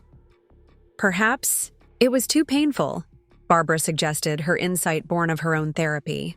"If he knew about the family connection, but it was associated with loss." The discovery prompted a new wave of conversation, theories about what Joseph Parker might have known about his Pine Ridge ancestry, why he'd chosen to return to the area after generations away, whether coincidence or subconscious memory had drawn the Parkers back to their original hometown. As twilight fell and lanterns were lit around the cabin, I found myself sitting beside Barbara on the porch steps, slightly removed from the animated discussions still taking place inside. "Thank you," she said after a comfortable silence. For including the Parker history in the exhibition, for making space for our story alongside yours. They're not separate stories anymore, I pointed out. They never really were. She nodded, understanding the deeper significance. I spent so many years feeling like an outsider in this town, like the Parkers were newcomers who needed to prove they belonged. If I'd only known that your family had roots here all along. That belonging isn't something you have to fabricate or steal, she corrected. It's something you build through genuine connections and shared history. It was perhaps the most honest reflection I'd ever heard from her, an acknowledgement of the insecurity that had driven her actions and the wisdom she'd gained through facing their consequences. Inside, someone had found an old photo album of the Wilsons, and excited voices called us to come see newly discovered parallels between our families. As we rose to join them, Barbara hesitated. I know I can never fully make up for what I did, she said quietly. But I want you to know I'm truly sorry, not just for taking the items, but for trying to erase your family's presence. I was wrong, and I'm working every day to be better. It was the direct apology she'd never quite managed before. Simple, unqualified, without excuses. I know you are, I acknowledged. And that's why we're here, on this porch, having this conversation. The path to forgiveness wasn't complete, might never be entirely finished, but it was being walked, step by careful step, by all of us. 2 weeks later, I received an unexpected call from Dr. Levine. Emma, you need to come to the Historical Society right away, he said, excitement vibrating in his voice. Bring Ethan and Richard if you can. There's something you all need to see. When we arrived, Dr. Levine led us to the research room where an elderly man waited, surrounded by archival boxes. This is Mr. Jenkins from the State Historical Archives, Dr. Levine introduced us. He's been helping digitize their collection of regional newspapers, and he found something I think you'll find significant. Mr. Jenkins nodded in greeting, then carefully removed a protective folder from one of the boxes. Inside was a yellowed newspaper clipping dated July 1900. It's the announcement of Caroline Wilson's marriage to Richard Parker, Dr. Levine explained as we gathered around. But notice the last paragraph. I leaned closer to read the faded text. The bride wore her grandmother's lace veil and carried wildflowers gathered from the meadow where the couple first met. In a departure from tradition, Miss Wilson wore a gold locket containing a likeness of her late mother, a piece crafted by the groom himself as a betrothal gift. The locket, I whispered, thinking of the tarnished piece Barbara had discovered in Connecticut. Richard Parker made it. Mr. Jenkins nodded, pleased by our reaction. Gold and silversmithing was often a supplementary trade for farmers in that era. The article mentions that Parker was known locally for his metalwork, particularly bee-themed jewelry inspired by his family's honey farm. Richard looked stunned. My grandfather was a hobbyist jeweler. I never knew where that interest came from. It seemed out of place for a businessman from Connecticut. Family traits have a way of persisting, Mr. Jenkins observed, even when the stories behind them are forgotten. He carefully removed another document from his files, a business ledger from 1898 to 1900. This belonged to a general store in Pine Ridge. I found several entries for R. Parker, purchasing silver and gold components, along with the tools of the trade. As we pored over these new discoveries, I couldn't help but think about how our understanding of both families continued to evolve. The locket that had seemed merely a sentimental connection to Caroline was now revealed as something far more significant. Physical evidence of Richard Parker's craft, a skill that had apparently been passed down through generations without the context of its origin. There's something else, Mr. Jenkins added, opening another folder. The Parker honey farm didn't simply disappear after Richard's death. According to property records, it was purchased by Edward Thompson, Caroline's second husband, and incorporated into the Thompson farm. The beehives remained in production for another 20 years. This revelation felt particularly meaningful, the idea that even after tragedy separated our families, something of the Parkers' legacy had been preserved by the very man who had in many ways replaced Richard in Caroline's life. Edward Thompson didn't erase Richard Parker's existence, I realized aloud. He helped maintain part of it. Dr. Levine nodded. History is rarely as clear-cut as we imagine. Relationships, especially in small communities, were complex webs of connection that can't be reduced to simple narratives. As we left the Historical Society that afternoon, I found myself thinking about Barbara, how her attempts to fabricate a distinguished Parker history had inadvertently led us to discover the genuine article. There was a poetic justice in it, but also a profound lesson about the futility of trying to control how history remembers us. That evening, I called Barbara to share our discoveries. Her genuine excitement at learning about Richard Parker's metalworking confirmed how far she'd come from the woman who had once seen Wilson family history as competition, rather than complementary to her own. "I've been thinking," she said toward the end of our conversation, "the cottage on Maple Street, I made an offer yesterday." "That's wonderful," I replied, genuinely pleased.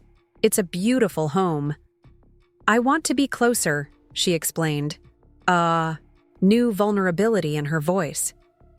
For Megan and the baby, of course, but also to be part of this continuing discovery.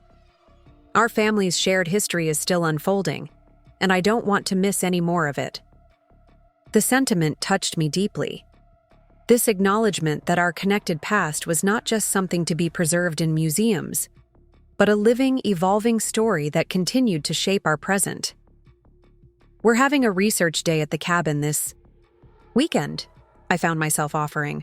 "Dr. Levine is bringing some documents he found in church archives. You'd be welcome to join us." Her silence told me she understood the significance of the invitation, not just to a family gathering, but to be an active participant in our shared journey of discovery. "I'd like that very much," she said finally. As summer turned to fall, the traveling exhibition returned to Pine Ridge, enriched by the discoveries made during its journey. The Historical Society planned a special event to mark its homecoming, a community gathering where local families were invited to bring their own historical items for documentation and possible inclusion in future exhibitions. I volunteered at the identification table, helping people understand the significance of family treasures they'd brought. Uncle David manned the scanning station, creating digital records of photographs and documents, while Noah provided technical expertise on preserving delicate items. Barbara had taken charge of the refreshment area, her organizational skills put to positive use as she coordinated volunteers and ensured everything ran smoothly. Watching her direct high school students with kind efficiency, I marveled at the transformation. The need for control that had once manifested as manipulation now found constructive outlets in her volunteer work. "Mrs. Wilson Parker?" A tentative voice drew my attention back to the identification table. An elderly woman stood before me, clutching a wooden box. "I read about your family in the exhibition catalog. I think I might have something that belongs with your collection."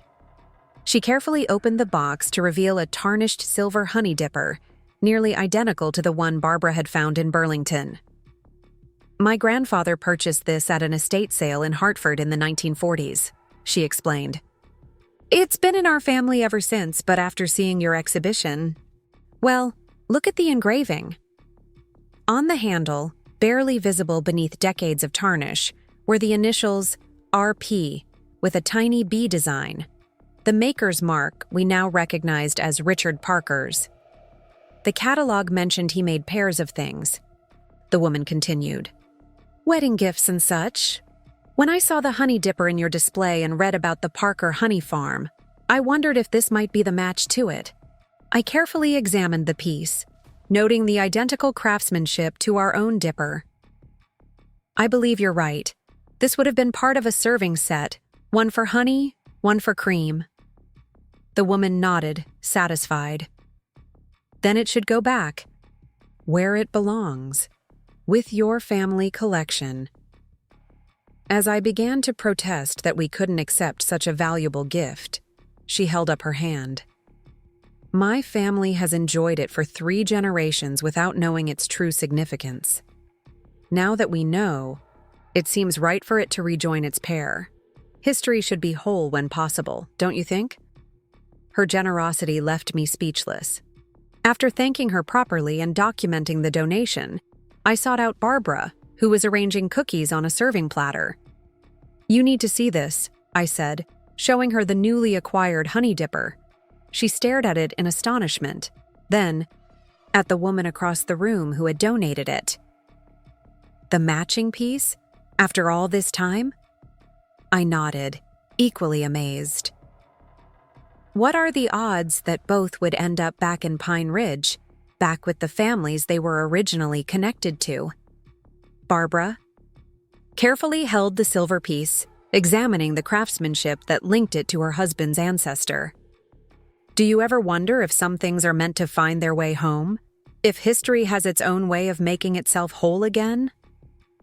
The philosophical question surprised me coming from her, the woman who had once been so pragmatic about erasing inconvenient. History now pondering its almost mystical persistence. I don't know, I admitted. But I do think objects hold energy from the people who made and treasured them. Maybe that creates a kind of gravity that pulls related things back together. Over time, as we placed the reunited honey dippers side by side in the exhibition case, I thought about all the forces that had brought us to this moment. Barbara's misguided attempt to erase the Wilson legacy, the hidden cameras that had captured her, betrayal, the painful confrontations and reluctant forgiveness, the unexpected discoveries that had revealed our family's intertwined past. None of it had been easy or straightforward. Yet somehow, through all the hurt and healing, something valuable had emerged. Not just recovered objects, but recovered connections, a more complete understanding of who we were and where we came from. That evening, as the community event wound down, Dr. Levine gathered our extended family for a toast. "To the Wilson Parkers," he said, raising his glass, "whose journey reminds us that history isn't just about preserving the past, it's about understanding it honestly, with all its complications and contradictions. And to the things that find their way home," Barbara added softly, her gaze meeting mine across the circle, "even when the path takes unexpected turns." As glasses clinked and conversations resumed, I slipped away to the exhibition room for a quiet moment. The displays looked different to me now, not just collections of objects, but physical manifestations of the stories that connected us across time.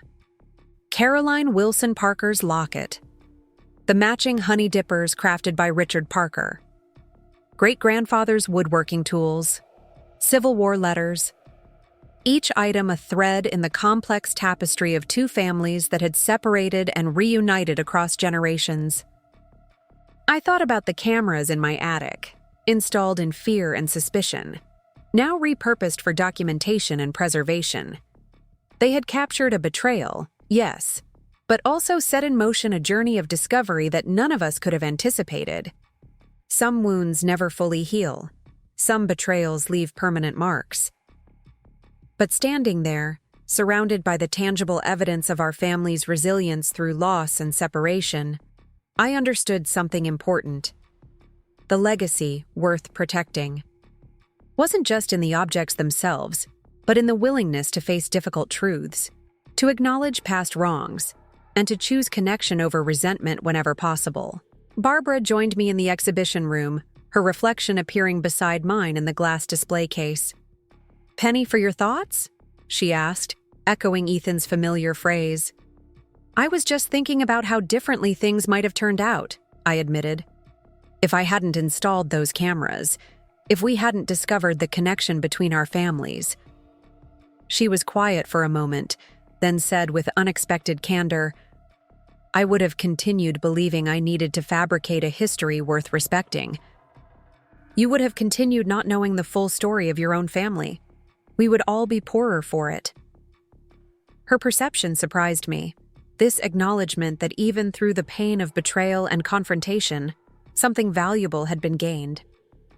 Strange how things work out, I mused. How sometimes the worst moments lead to unexpected discoveries. Barbara nodded, her gaze fixed on the paired honey dippers in their display. The exhibition catalog quotes your grandfather. Things can be replaced, but stories endure. I think I finally understand what he meant. As we stood there in companionable silence, I realized we had reached a kind of peace. Not perfect forgiveness, not complete healing, but a mutual recognition of the complicated journey that had brought us here and the shared history that would continue to unfold long after we were gone. The cameras in my attic had caught a thief. But in doing so, they had uncovered something far more valuable than any object that could be stolen or sold. The truth of who we were, where we came from, and how our seemingly separate stories had always been parts of a greater whole.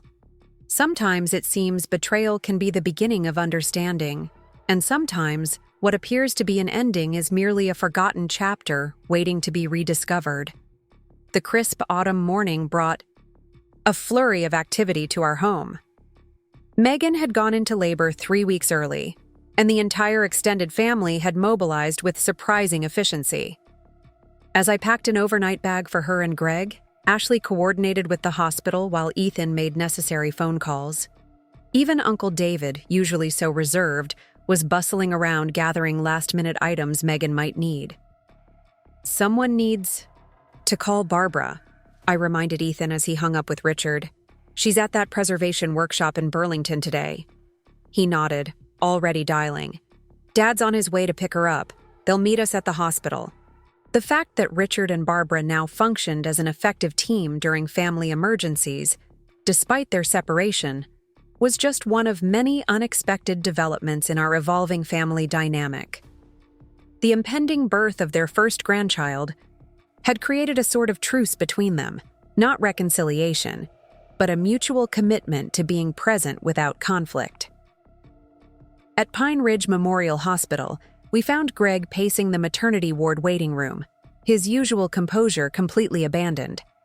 8 centimeters already, he announced as we arrived. The doctor says it's progressing quickly for a first baby. As family members settled in for the wait, I found myself studying the assembled group. Wilson and Parker relatives mingled together, their differences less apparent than their shared excitement. Noah helped Uncle David set up a laptop to video. Call Ashley's parents in Arizona. Richard arrived with Barbara, both slightly breathless from rushing bearing flowers and a small stuffed bear. Any news? Barbara asked, her perfectly styled hair slightly disheveled from the hurried journey. Moving fast, I told her. The nurse said it could be just a couple more hours. Barbara nodded, then hesitated. I brought something. I don't know if it's appropriate, but... She reached into her purse and withdrew a small box. It's a family tradition. At least it was in my family. Inside was a delicate silver baby bracelet, clearly antique. My grandmother gave this to me when Megan was born, she explained. Her mother gave it to her, and so on. I thought, well, with everything we've learned about family connections. The gesture moved me deeply. This wasn't an attempt to overshadow Wilson traditions or insert Parker history where it didn't belong. It was a genuine offering of continuity, a recognition that the child about to be born would inherit legacies from both families. It's perfect, I assured her. Megan will love it.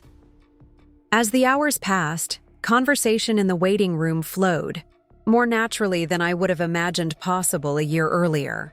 Richard and Uncle David discovered a shared interest in local architecture, leading to an animated discussion about Pine Ridge's historic buildings. Noah showed Barbara how to use a genealogy app he'd developed, helping her input the Parker family, information we'd uncovered. Ashley and Ethan reminisced about their own childhood, sharing stories that somehow had never come up before.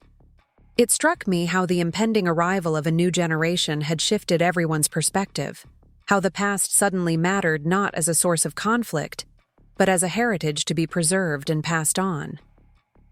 When Greg finally burst through the doors, his face a mixture of exhaustion and wonder, the entire room held its breath. "It's a girl," he announced. "Olivia Caroline Parker, 7 pounds, 3 ounces. Mom and baby are doing great." The name registered immediately, Olivia for Greg's mother, and Caroline for the woman whose brief marriage had connected our families over a century ago. It was a perfect acknowledgement of the complicated history that had brought us all to this moment. As family members took turns visiting the new mother and baby, I found myself hanging back, watching the interactions with a sense of wonder. Barbara approached the bassinet with uncharacteristic hesitation, her usual confidence replaced by an almost reverent care as Megan placed little Olivia in her arms. Richard stood nearby, his eyes suspiciously bright as he watched his wife, estranged, but not entirely disconnected, hold their granddaughter. "She has the Wilson chin," Barbara observed softly, tracing a gentle finger along the sleeping infant's profile. "And the Parker eyes," Megan added, "Dad's side of the family." The simple acknowledgement that this child carried physical traits from both lineages seemed to touch Barbara deeply. She carefully fastened the silver bracelet around Olivia's tiny wrist, explaining its history to Megan and Greg. "It's been in my family for generations," she said. "Though now, knowing what we do about our family histories..." "It might have Wilson connections too," Megan finished with a smile. "Everything seems to, eventually." Later, as visitors cleared, out to let the new family rest, I found myself walking beside Barbara toward the parking lot. "Thank you," she said suddenly, "for making space for me today. I know things between us are still complicated." "Family is always complicated," I replied. "But some things are simple. Olivia deserves to know all of her grandparents, all of her heritage." Barbara nodded, her gaze distant. "When I look at her, I see possibilities I never considered before. A chance to do things differently."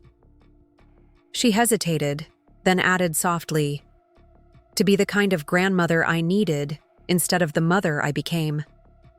The raw honesty of her statement caught me off guard. Barbara Parker had changed significantly through therapy and self-reflection, but she rarely articulated her insights so directly.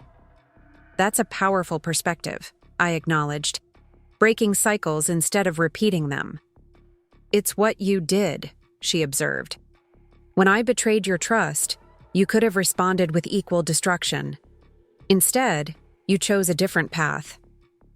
I hadn't thought of it that way before, hadn't recognized my own choice as breaking a potential cycle of retaliation and hurt. But she was right. The cameras had caught her betrayal, but what I did with that evidence had been entirely up to me. "Maybe that's the real legacy worth preserving," I suggested. "Not just objects or stories, but ways of responding when those things are threatened." Barbara considered this, then offered a tentative smile. "Olivia Caroline is fortunate to have you as a grandmother-in-law. I hope I can learn from your example." As we reached our cars, an unexpected sense of peace settled between us. Not the complete healing of past wounds, but an acknowledgement that moving forward mattered more than looking back. Over the following weeks, baby Olivia became the center of our family universe. The cottage on Maple Street that Barbara had purchased became a regular gathering place, its central location making it convenient for impromptu visits. Richard, though still maintaining his separate residence, was a frequent visitor as well, his relationship with Barbara evolving into something like friendship after decades of a more complicated dynamic. One evening in late November, as the first snow-dusted Pine Ridge, Dr. Levine called with news that would once again shift our understanding of our interconnected family histories. "I've been corresponding with a historical society in Connecticut," he explained, his excitement palpable, even over the phone. They have a collection of business records from a jewelry maker who operated in Hartford from 1920 to 1945. The owner was Joseph Parker II. Richard's grandfather, I confirmed, already intrigued. Yes, and Emma, he specialized in honey-themed pieces, silver and gold work featuring bee motifs, honey dippers, similar designs to what we've seen in Richard Parker's work from Pine Ridge. The connection was unmistakable, further evidence that skills and artistic sensibilities had passed down through generations, even when the family history had been obscured. There's more, Dr. Levine continued. Among their holdings is an unfinished commission from 1942, a silver honey pot with accompanying dippers, intended as a wedding gift. The client who ordered it was named William Wilson. I nearly dropped the phone. My grandfather? I believe so. The address matches your family's former home in Connecticut. According to the records, William Wilson specifically requested bee motifs similar to family pieces he already owned. The implications were staggering. My grandfather had sought out Joseph Parker's craftsmanship, perhaps recognizing something familiar in his work, something that resonated with family treasures already in his possession. Had he known about the connection? Had some memory of shared history persisted despite the separation of our families? The commission was never completed, Dr. Levine explained. Joseph Parker, too, died suddenly in 1942, and the business closed. But the designs exist, along with the partially completed piece. And William Wilson never mentioned this to anyone in our family, I mused. At least not that I'm aware of. Perhaps he didn't know the significance, Dr. Levine suggested. Or perhaps he did, but chose to keep it private. Family histories are often preserved in silence as much as in stories. After hanging up, I sat in Grandpa Henry's reading chair, now restored to its place of honor in our living room, turning this new information over in my mind. If my grandfather had sought out a Parker craftsman, had there been other points of connection between our families that we still didn't know about? How many times had the Wilson and Parker lines nearly reconnected before Ethan and I finally brought them together permanently? I called a family meeting the following weekend to share Dr. Levine's discovery. We gathered at Barbara's cottage, which had become a neutral space for such discussions. As I explained what we'd learned, Richard sat with a stunned expression. My grandfather never spoke about his jewelry business, he said when I finished. I knew he had been a craftsman of some kind, but the details were always vague. My father seemed almost embarrassed by it, preferred to emphasize the more respectable business ventures that came later. Respectable meaning profitable, Barbara observed with newfound insight. Your father measured worth in financial terms, not craftsmanship. Richard nodded slowly. Which is exactly how he raised me. Success meant financial achievement, not artistic expression or personal fulfillment. He looked around at our assembled family. A value system I perpetuated. Without questioning. The self-awareness in his statement reflected his own journey over the past year, parallel to but distinct from Barbara's. While she had been addressing her need for status and control, Richard had been examining the materialistic values that had shaped his life and relationships. What I don't understand, Ethan interjected, is why Grandpa Wilson would seek out a Parker craftsman if he knew about the family connection. Why not just make contact directly? Different times, Uncle David suggested. Family estrangements were often maintained more rigidly back then. But seeking out Joseph's craftsmanship might have been William's way of acknowledging the connection without breaking social conventions. Or maybe he simply recognized quality work that reminded him of family pieces he already owned, Ashley offered pragmatically, without knowing the full significance. Dr. Levine, who had joined us for the discussion, had another perspective. Family histories are rarely as disconnected as they appear on the surface. Throughout human history, separated relatives have found ways to maintain tenuous connections through shared traditions, through patronage of family businesses, through settlement patterns that bring them to the same regions. Like Richard's father moving the family back to Pine Ridge, Noah noted. Perhaps drawn by some subconscious memory or family stories he'd heard. As theories circulated about what William Wilson might have known and why he sought out Joseph Parker's craftsmanship, Barbara quietly excused herself, returning moments later with a dusty photo album. "I found this in Richard's mother's things," she explained, opening to a marked page. I didn't understand its significance until now. The black and white photograph showed a storefront in what appeared to be 1930s Hartford. The sign read, Parker. Fine metalwork, and in the window display, barely visible but unmistakable once pointed out, was a honey dipper with the distinctive bee motif we now recognized as Richard Parker's original design. "Look at the date," Barbara urged, pointing to a notation on the album page. 1939, and look who's in the photograph. Standing in front of the shop was a young man in military uniform, his face bearing the unmistakable Wilson features we all recognized from family photographs. "William Wilson," Uncle David confirmed, studying the image. "My father, before he shipped out to Europe." The photograph was physical evidence of what we'd been theorizing, that William Wilson had not only known about Joseph Parker's business, but had visited it in person. Whether he understood the full family connection remained unclear, but the image confirmed that the separated branches of our family tree had indeed crossed paths before. "So when William later commissioned the honeypot," Richard began. "He knew exactly who he was ordering it from," I finished. "This wasn't random. He deliberately sought out a Parker craftsman." The discovery prompted a new wave of research. Dr. Levine arranged for the Connecticut Historical Society to send detailed photographs of the unfinished honeypot commission, which revealed design elements strikingly similar to the honey dippers we had in our collection.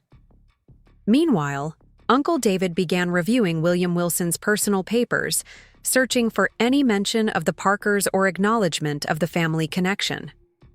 What emerged was not a straightforward narrative, but fragments of a more complex story. Hints that William Wilson had known something of his mother Caroline's first marriage, perhaps through stories told by his stepfather Edward Thompson.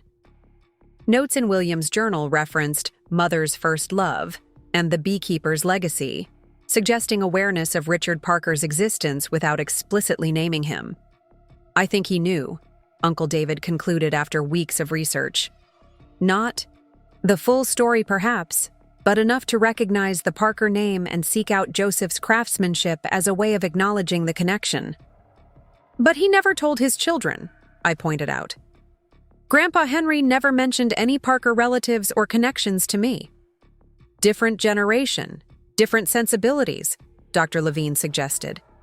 "Family disruptions, divorce, remarriage, children from multiple marriages carried much stronger social stigma then.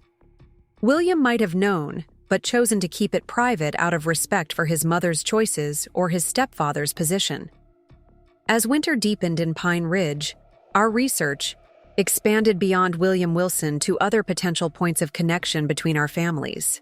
Noah's genealogical database identified several occasions when Wilsons and Parkers had lived in the same communities, attended the same schools, or worked in related industries, all without apparent acknowledgement of their shared ancestry. "It's like they were orbiting each other across generations," Ashley observed as we reviewed Noah's findings. "Never directly connecting, but never completely separated either." "Until now," Ethan added, glancing toward the nursery where baby Olivia was napping. "The embodiment of our families finally, permanently reunited." The Connecticut Historical Society eventually agreed to loan the unfinished honeypot for our local exhibition. When it arrived, carefully packed and documented, we gathered to examine this tangible evidence of William Wilson's attempted reconnection with his Parker relatives. The piece was beautiful, even in its incomplete state. A silverer vessel with delicate bee motifs around the rim, the same distinctive craftsmanship we'd seen in Richard Parker's original work. The base bore Joseph Parker II's maker's mark, while the design sketches included with it showed William Wilson's specific requests, elements that echoed pieces he already owned, pieces we now recognized as likely having originated with the first Richard Parker. He was trying to complete a set, Richard realized as we studied the sketches, to acquire new pieces that would match family heirlooms passed down from Caroline. A way of making the family whole again through objects, if not through direct acknowledgement, Dr. Levine suggested. For Barbara, who had once sought to separate our family's histories, the evidence of their persistent connection across generations seemed particularly meaningful. No matter how hard anyone tried to erase the connection, it kept resurfacing, she observed, through craftsmanship, through aesthetic preferences, through geographical choices. Through Olivia, Megan added softly, joining us with her daughter in her arms. The baby wore the silver bracelet Barbara had given her, another piece of Parker family history now linked to a new generation that united both lineages. As spring approached, bringing with it Olivia's baptism, our extended family prepared for another milestone event. The ceremony would take place at Pine Ridge Community Church, the same church where Caroline Wilson had married Richard Parker over a century earlier, and later Edward Thompson after Richard's death. The historical symmetry wasn't lost on any of us, nor was the symbolic significance of gathering both families in a place that had witnessed their original connection and subsequent separation. Barbara, who had taken primary responsibility for the reception planning, had worked closely with the church historian to incorporate elements that acknowledged this full history. We found the original marriage register, she explained during our final planning meeting. Caroline and Richard signed it on this exact date in 1901. Caroline and Edward signed it almost exactly 2 years later. Full circle, I murmured, thinking about how our families had separated and reunited across generations. The morning of the baptism dawned clear and bright. As family members gathered at the church, I found myself drawn to the old parish registry, now displayed in a glass case in the vestibule. The careful signatures of Caroline Wilson and Richard Parker were clearly visible on the yellowed page, tangible evidence of the brief union that had connected our families before tragedy and circumstance pulled them apart. Nearby, a newer display featured photographs and documents from our ongoing research, the Wilson-Parker history now officially acknowledged as part of the church's own story. Dr. Levine had written explanatory text that traced the separation and eventual reunion of the two family lines, culminating in baby Olivia's birth. As I studied the display, Barbara joined me, elegantly dressed for her granddaughter's baptism, but with a subdued quality to her appearance that reflected her ongoing personal growth. "It's remarkable, isn't it?" she said quietly. "How much effort went into separating these families, yet here we are, together again." "History has its own gravity," I replied, echoing a phrase Dr. Levine often used. "Drawing related things back together over time." Barbara nodded thoughtfully. "I spent so many years trying to fabricate a distinguished Parker family history, never imagining the real story was actually more compelling than anything I could invent." It was perhaps the most honest assessment she'd ever offered of her previous motivations. This acknowledgement that her attempts to elevate the Parker name through deception had been not just wrong, but unnecessary. The real story had everything, I agreed. Love, loss, separation, reconnection across generations. Much more meaningful than any invented pedigree. As we took our places for the ceremony, I found myself seated beside Richard, with Barbara on his other side. Though still separated as a couple, they had developed a newfound respect that allowed them to function effectively as grandparents. Ethan sat with Megan and Greg in the front pew, while Ashley, Noah, and Uncle David filled in the row behind us. When the minister invited family members to gather around the baptismal font, the same one used when Caroline Wilson had her children, baptized, I was struck by the tableau we created. Wilson and Parker relatives stood shoulder to shoulder, the artificial divisions that had separated us now dissolved by shared purpose and understanding. Olivia Caroline Parker, dressed in a christening gown that incorporated lace from both family collections, gazed around with bright, curious eyes as the minister spoke about heritage, continuity, and the binding power of love across generations. On her tiny wrist, the silver bracelet from Barbara's family caught the light from the stained glass windows.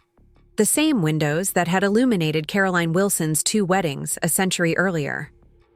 "This child," the minister declared, "carries forward the legacies of both the Wilson and Parker families, legacies of craftsmanship, resilience, and ultimately reconciliation. May she grow to understand and honor the complex history that brought her into being." As water touched Olivia's forehead and she let out a startled cry, quickly soothed by her mother's embrace, I felt a sense of completion that transcended the day's ceremony.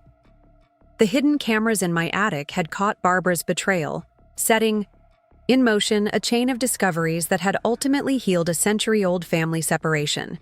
Some wounds never fully heal. Some betrayals leave permanent marks.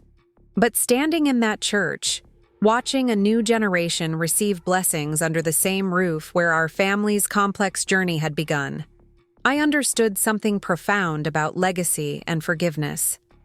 The true inheritance worth protecting wasn't physical objects that could be stolen or sold, but the capacity to acknowledge hard truths, to learn from painful history, and to choose connection even when separation might seem easier. That was the legacy I hoped Olivia would carry forward. Not just silver bracelets or honey dippers, but the wisdom earned through our family's journey from betrayal to understanding. After the ceremony, as guests gathered at Barbara's cottage, for the reception, I found a moment of quiet in her carefully tended garden. The space reflected her evolving sensibilities, still beautifully maintained but with a more natural aesthetic than the rigidly controlled environments she had once preferred. Richard joined me there, 2 champagne glasses in hand. "For the grandmothers," he explained, offering one to me. "I thought we deserved a private toast." I accepted the glass with a smile, touched by the gesture and the inclusive acknowledgement of my role in Olivia's life. "To family," he suggested, raising his glass, "in all its complicated glory." "To family," I agreed, "lost and found and recreated." As we sipped champagne in the spring sunshine, Richard's expression grew thoughtful. "Emma, there's something I've been wanting to ask you. The cameras in your attic, what made you install them in the first place? What made you suspicious enough to take that step?" The question caught me off guard, not because it was inappropriate, but because so much had happened since those early days that I rarely thought about my initial motivations anymore. "Trust your instincts," I said after a moment. That's what Grandpa Henry always told me. When small things started disappearing from the attic, something felt wrong. Not just the missing items, but the explanations that never quite made sense. Richard nodded thoughtfully. Barbara was always so convincing. I believed her explanations for decades, about expenses, about family conflicts, about why certain relationships needed to be limited or controlled. "It's not easy to recognize manipulation when it comes from someone you love," I acknowledged. "No, it isn't," he agreed quietly, "which is why I've always respected how quickly you acted on your suspicions. You protected what mattered to you, even when doing so was difficult and complicated." His words made me reconsider my own actions in a new light. Installing those cameras hadn't just been about catching a thief. It had been an act of self-trust, a refusal to dismiss my own concerns even when doing so would have been easier. "Sometimes protection looks like confrontation," I observed, "even when that's uncomfortable." Richard raised his glass again. "To uncomfortable truths, then. And the courage to face them." As we rejoined the gathering inside, where Barbara was showing Dr. Levine a newly discovered Parker family photograph, I felt an unexpected sense of gratitude for the painful journey of the past year and a half. The betrayal, caught on camera, had forced a reckoning, not just with Barbara's actions, but with both families' histories of separation, silence, and selective remembering. Perhaps that was the most valuable legacy of all, not the objects we'd recovered or the historical connections we'd discovered, but the hard-won wisdom that came from facing difficult truths and choosing to build something new from their acknowledgement. And as I watched Olivia being passed from one family member to another, her baptismal gown incorporating elements from both the Wilson and Parker histories, I understood that legacy isn't something static to be preserved unchanged, but something living that evolves with each generation's efforts to honor the past while creating their own future. The cameras in my attic had caught a thief, but they had also captured the beginning of a journey home, not to any physical place, but to the truth of who we were and where we came from. A journey that would continue long after the betrayal that started it had faded into just another chapter in our family's complex, resilient story.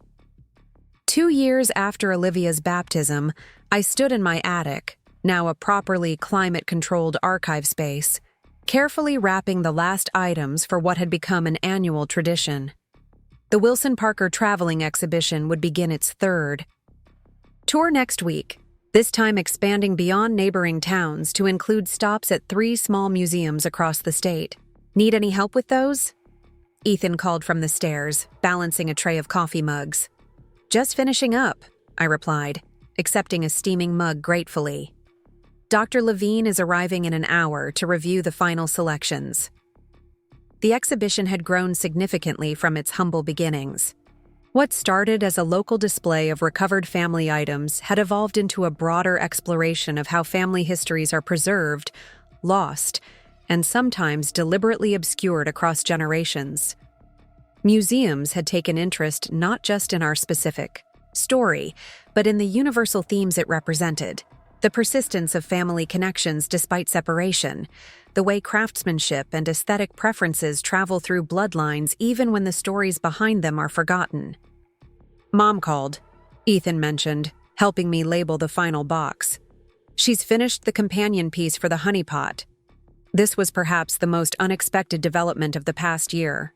Barbara, whose therapy had led her to explore healthier outlets for her perfectionism, had taken up silversmithing, studying the techniques that had been passed down through generations of Parkers. Working from Joseph Parker II's original designs, she had committed to completing the honeypot that William Wilson had commissioned 8 decades earlier.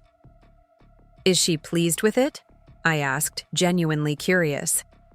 Barbara's craftsmanship had improved, remarkably over months of dedicated practice, guided by an artisan from Burlington who specialized in traditional metalworking techniques.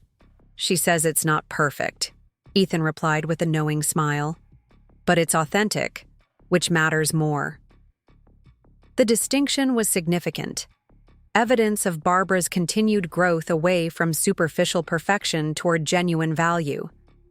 The completed honeypot wouldn't precisely match what Joseph Parker II would have created, but it represented something more meaningful: Barbara's commitment to honoring, rather than appropriating, family history.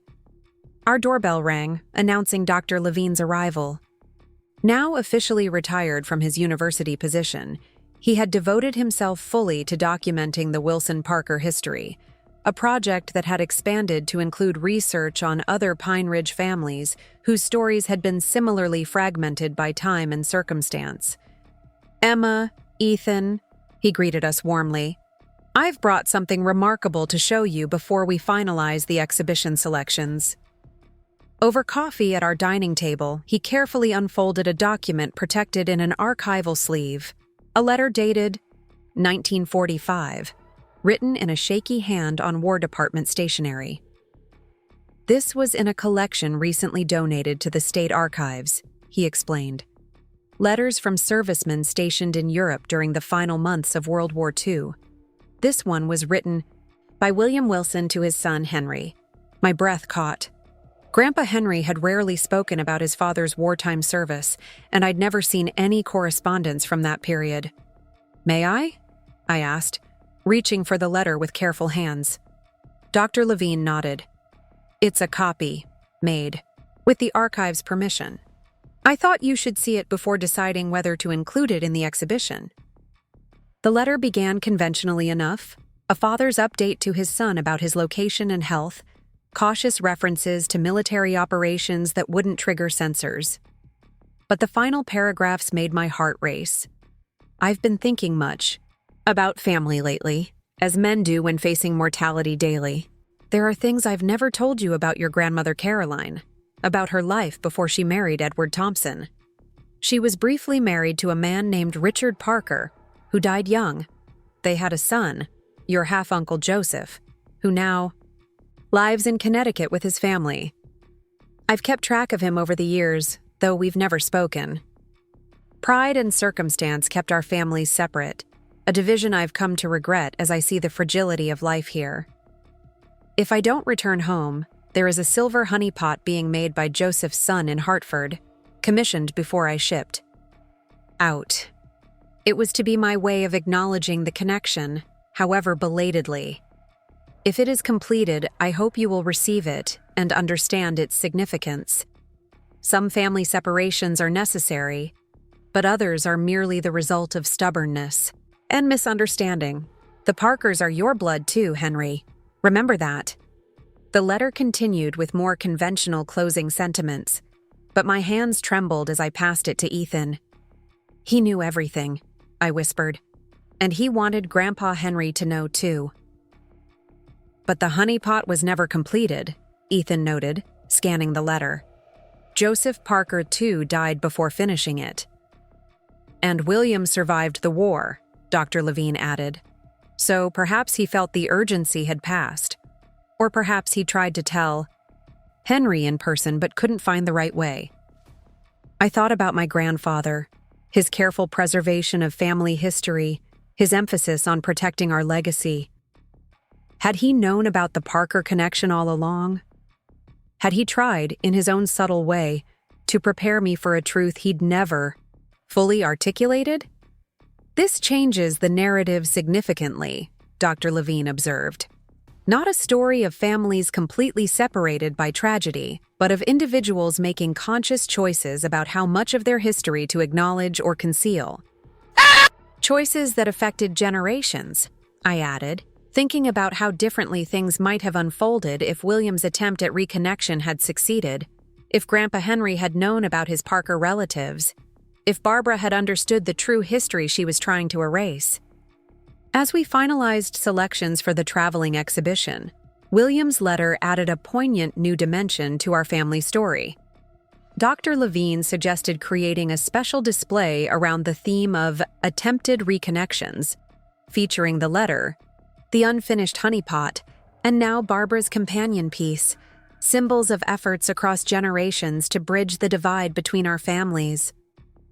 That evening, we gathered at Barbara's cottage to share the letter with the extended family. Richard sat quietly as Uncle David read it aloud, his expression revealing complex emotions as he learned of William Wilson's awareness of his father's existence. All those years, he said finally. They knew about each other but never spoke. Different times, Uncle David reminded him.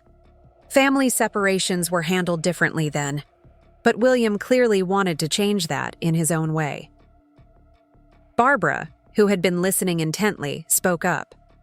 The honeypot I've been working on. It's not just a craft project, is it? It's completing something that started decades ago. A circle closing, Dr. Levine agreed, though perhaps not in the way William Wilson envisioned. When Barbara unveiled her completed piece the following day, the symmetry was undeniable. Using Joseph Parker II's original designs and incorporating elements from Richard Parker's earlier work, she had created a honeypot that honored the craftsmanship tradition of both men, while reflecting her own developing style. It wasn't a perfect replica of what Joseph would have created, but it carried the same essential spirit. The distinctive bee motifs, the balanced proportions, the attention to functional details. It's beautiful, I told her sincerely, examining the finished piece. The silverwork wasn't flawless, bearing small evidence of a still developing technique, but those slight imperfections gave it character, a human quality that perfectly suited the story behind it. "I kept thinking about William while I worked on it," Barbara admitted. "How he reached out across that family divide in the midst of war, knowing he might never return home.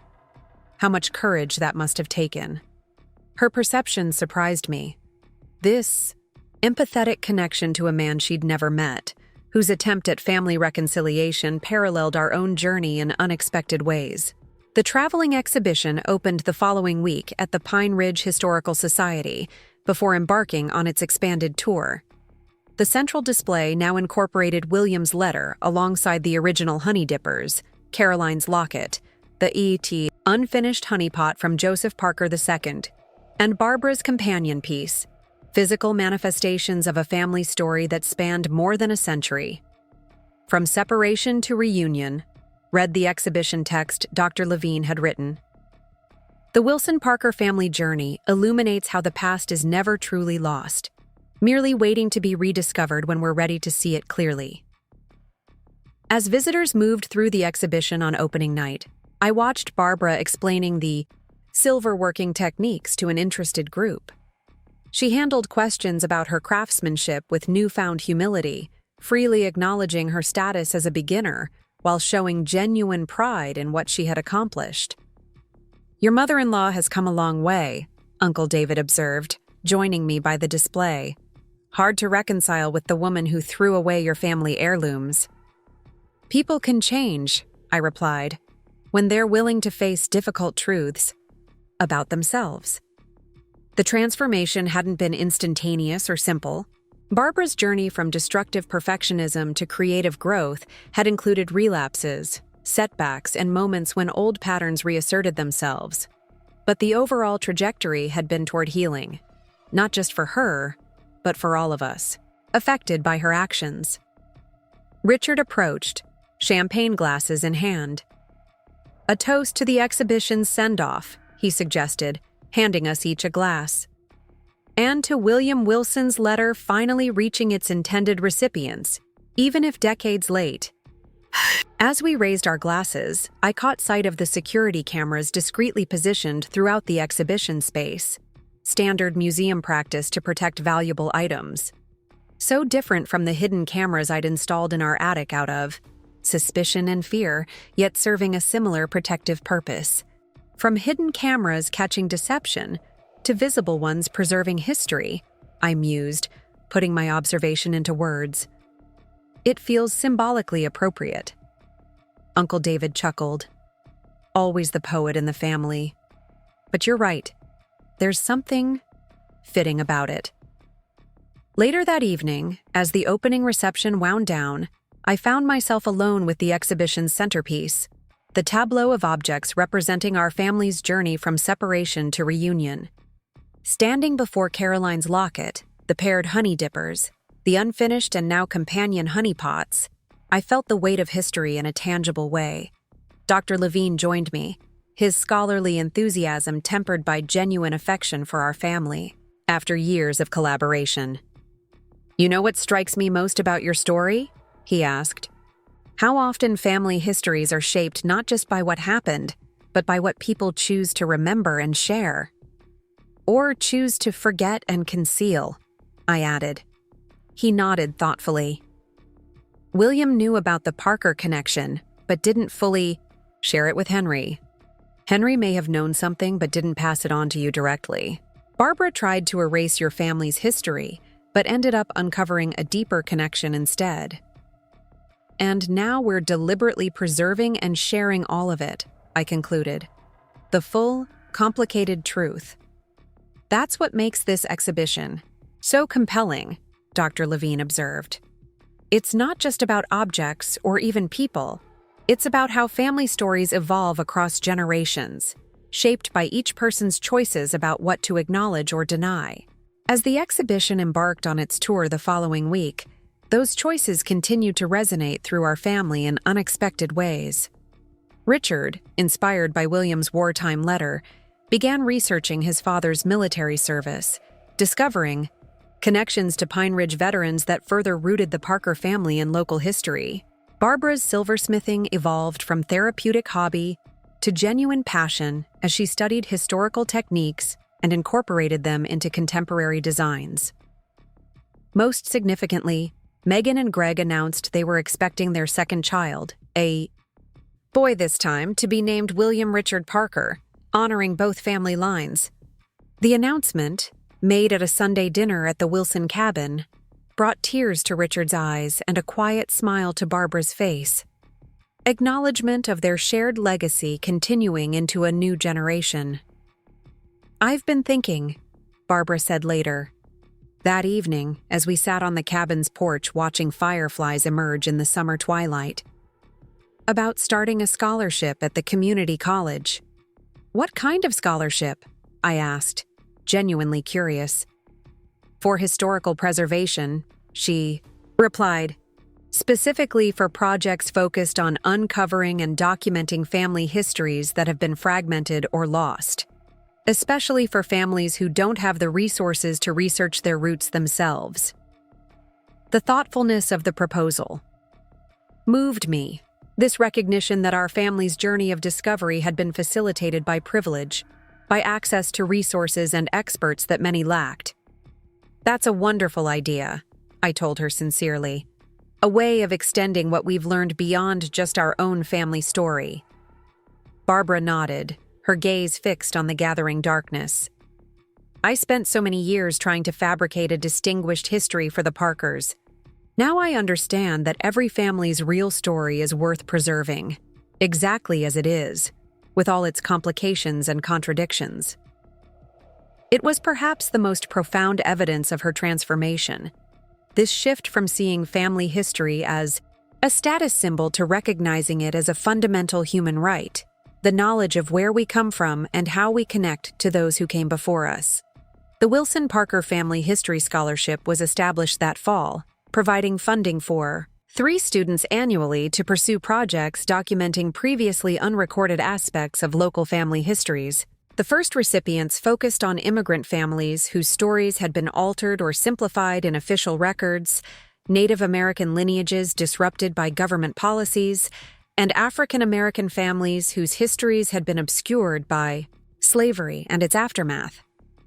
"This feels right," Barbara told me at the scholarship announcement ceremony. "Using what we've learned to help others recover their own histories." As the students presented their initial research findings, I thought about how our family story had expanded beyond its original boundaries, no longer just about recovered heirlooms or discovered connections, but about the broader significance of preserving history in all its complexity. The traveling exhibition returned to Pine Ridge the following spring, enriched by responses and contributions from the communities it had visited. Local families had added their own stories of separation and reunion, creating a tapestry of experiences that contextualized our particular journey within a broader human pattern. On the exhibition's final day, 3 generations of Wilson Parkers gathered for a private viewing, from Uncle David and Richard representing the older generation to little Olivia and her baby brother William representing the newest. Barbara had created a special display for the occasion, silver napkin rings for each family member, each bearing the combined Wilson Parker bee motif that had become our family's unofficial symbol. "A new tradition," she explained as she presented them. "Not to replace the historical pieces, but to complement them. Something created specifically for our reconnected family." The gesture embodied everything she had learned. That family legacy isn't just about preserving what already exists, but about creating new traditions that honor the past while acknowledging the present reality. As our extended family moved through the exhibition together, I found myself watching the interactions more than the displays. Uncle David showing Olivia how to recognize Richard Parker's distinctive silverwork, Megan documenting everything on video for a family archive, Ashley and Noah explaining to their newly adopted son how families can be formed through choice as well as blood. "Penny for your thoughts," Ethan said, finding me observing from a quiet corner. "I was just thinking about those cameras in our attic," I admitted. "How something I installed out of fear led to all of this." I gestured toward our assembled family, toward the exhibition that had touched so many beyond our immediate circle. "The best kind of unintended consequence," he suggested with a smile. "Yes," I agreed.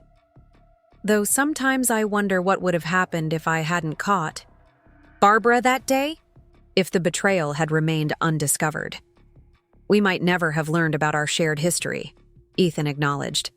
"But I think time has its own way of revealing important truths. The connection between our families kept resurfacing across generations despite efforts to obscure it. William's letter might have eventually been found, or Grandpa Henry's recipes, or some other clue. There was wisdom in his perspective, this sense that significant truths possess their own kind of persistence, emerging when the time is right, despite human efforts to conceal them. As the museum closed its doors on the final day of the exhibition, our family gathered at the Wilson cabin for a celebration that felt like both an ending and a beginning. The items that had been on display would return to our climate-controlled attic archive, but their stories had now been shared with hundreds of people across the state. The scholarship recipients would continue their research, uncovering family histories that might otherwise remain hidden. And little William Richard Parker, just beginning to crawl, represented the continuation of our family story into the future. "I've been thinking," Barbara said as we sat around the fire pit in the gathering darkness, "about what to do with the cottage on Maple Street." In recent months, she and Richard had cautiously begun rebuilding their relationship, not returning to their former marriage, but creating something new based on mutual respect and shared purpose. Richard had sold his Burlington apartment and moved into a smaller home nearby, a sign of commitment to remaining in each other's lives without attempting to recreate what had been. "I'm considering donating it to the Historical Society," she continued, "as a research center for family history projects. The location is perfect, walking distance from the main building, but with enough space for archives and work areas." The suggestion revealed how completely her perspective had shifted, from using property as a status symbol to seeing it as a resource that could benefit the broader community. "That's a wonderful idea," Dr. Levine enthused. "The Society has been searching for expansion space for years." As plans for the research center took shape over the following months, I found myself increasingly involved in its development, drawing on my experience creating our home archive to help design preservation spaces and research facilities. What had begun as a personal project to protect my family's treasures had evolved into a community resource that would help others discover and preserve their own histories. On the day the Wilson Parker Family History Center officially opened, I stood with Barbara on the front porch of what had once been her cottage, watching as visitors explored the transformed space. The main floor now housed research stations and digital archiving equipment, while upstairs, rooms had been converted to climate-controlled storage for fragile documents and artifacts. "Could you ever have imagined this?"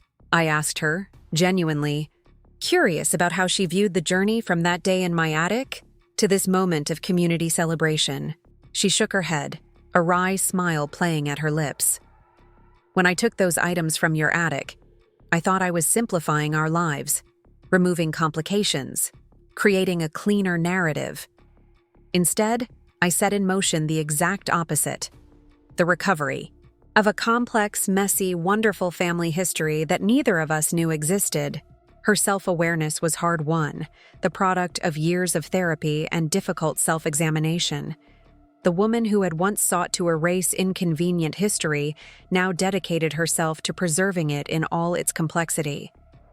"Life has a way of revealing what's meant to be known," I observed.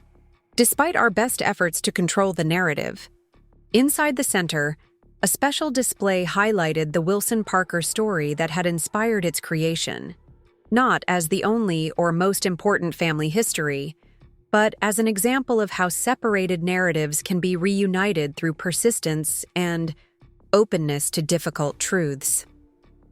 Beside Caroline Wilson Parker's locket and the paired honey dippers that had started our journey of discovery stood a new item, a small security camera, tastefully mounted on a display stand. The accompanying text explained its significance. This camera, originally installed to catch a thief, instead captured the beginning of a journey toward historical recovery and family reconciliation. It reminds us that sometimes the tools of suspicion can become instruments of revelation. As I studied the display, Richard joined me, his expression thoughtful. "You know what strikes me most about our family story?" he said. "How often the most meaningful discoveries come from moments of conflict or betrayal. If Barbara hadn't taken those items, if you hadn't installed those cameras, we might never have found our way back to the truth," I finished for him. Exactly. It makes me wonder how many other family separations could be healed if people were willing to face difficult truths instead of maintaining comfortable silences. His observation captured something essential about our journey, that healing had required not just forgiveness after betrayal, but a willingness to examine the deeper patterns that had allowed that betrayal to occur in the first place. As the center's opening day drew to a close, our extended family gathered once more in what had been Barbara's garden, now transformed into a contemplative space for visitors researching their own histories. Standing in the fading light, surrounded by 3 generations of Wilson Parkers, I felt the weight and wonder of our journey, from broken trust to renewed connection, from forgotten history to deliberate remembering. "I have something for each of you," Barbara announced, distributing small velvet pouches. Inside mine was a silver bookmark, engraved with the bee motif that had become our family symbol, my name on one side and Guardian of Stories on the other. "I made one for each of us," she explained, with a title that reflects our role in preserving our family history. Richard's read, "Keeper of Connections." Uncle David's, "Memory of Generations." Ethan's, "Bridge Between Families." Each thoughtfully acknowledged the particular contribution that person had made to our shared journey. For the children, Olivia, William, and Ashley's adopted son Michael, she had created simpler versions with just their names and birth dates, to be elaborated as they grew into their own roles within the family story. "So they'll always know where they came from," Barbara explained, "but remain free to determine where they're going." It was perhaps the most profound evidence of her transformation. This recognition that family legacy isn't something rigid to be controlled, but something living that evolves with each generation's understanding and choices. As darkness fell, and lanterns illuminated the garden, I thought about the cameras in my attic, installed out of suspicion, now repurposed for documentation and preservation. Like our family itself, they had been transformed by the journey from betrayal to understanding, their purpose redefined by the larger story they had unexpectedly helped to tell. William Wilson's letter to his son Henry had expressed a hope that family separations based on stubbornness and misunderstanding might someday be healed. Looking around at our gathered family, Wilson and Parker descendants finally reunited after a century of separation, I felt the realization of that hope, however delayed and circuitous the path to its fulfillment had been. The cameras in my attic had caught a thief. But far more importantly, they had captured the beginning of a journey home, not to any physical place, but to the truth of who we were and where we came from. A journey that would continue through generations yet unborn, who would inherit not just silver objects with bee motifs, but the harder-won legacy of honesty, reconciliation, and the courage to face difficult truths. That, I realized, was the true inheritance worth protecting. Not objects that could be stolen or sold, but the stories that connect us to our past and to each other, in all their complex, imperfect glory. Up next, you've got 2 more standout stories right on your screen. If this one hit the mark, you won't want to pass these up. Just click and check them out.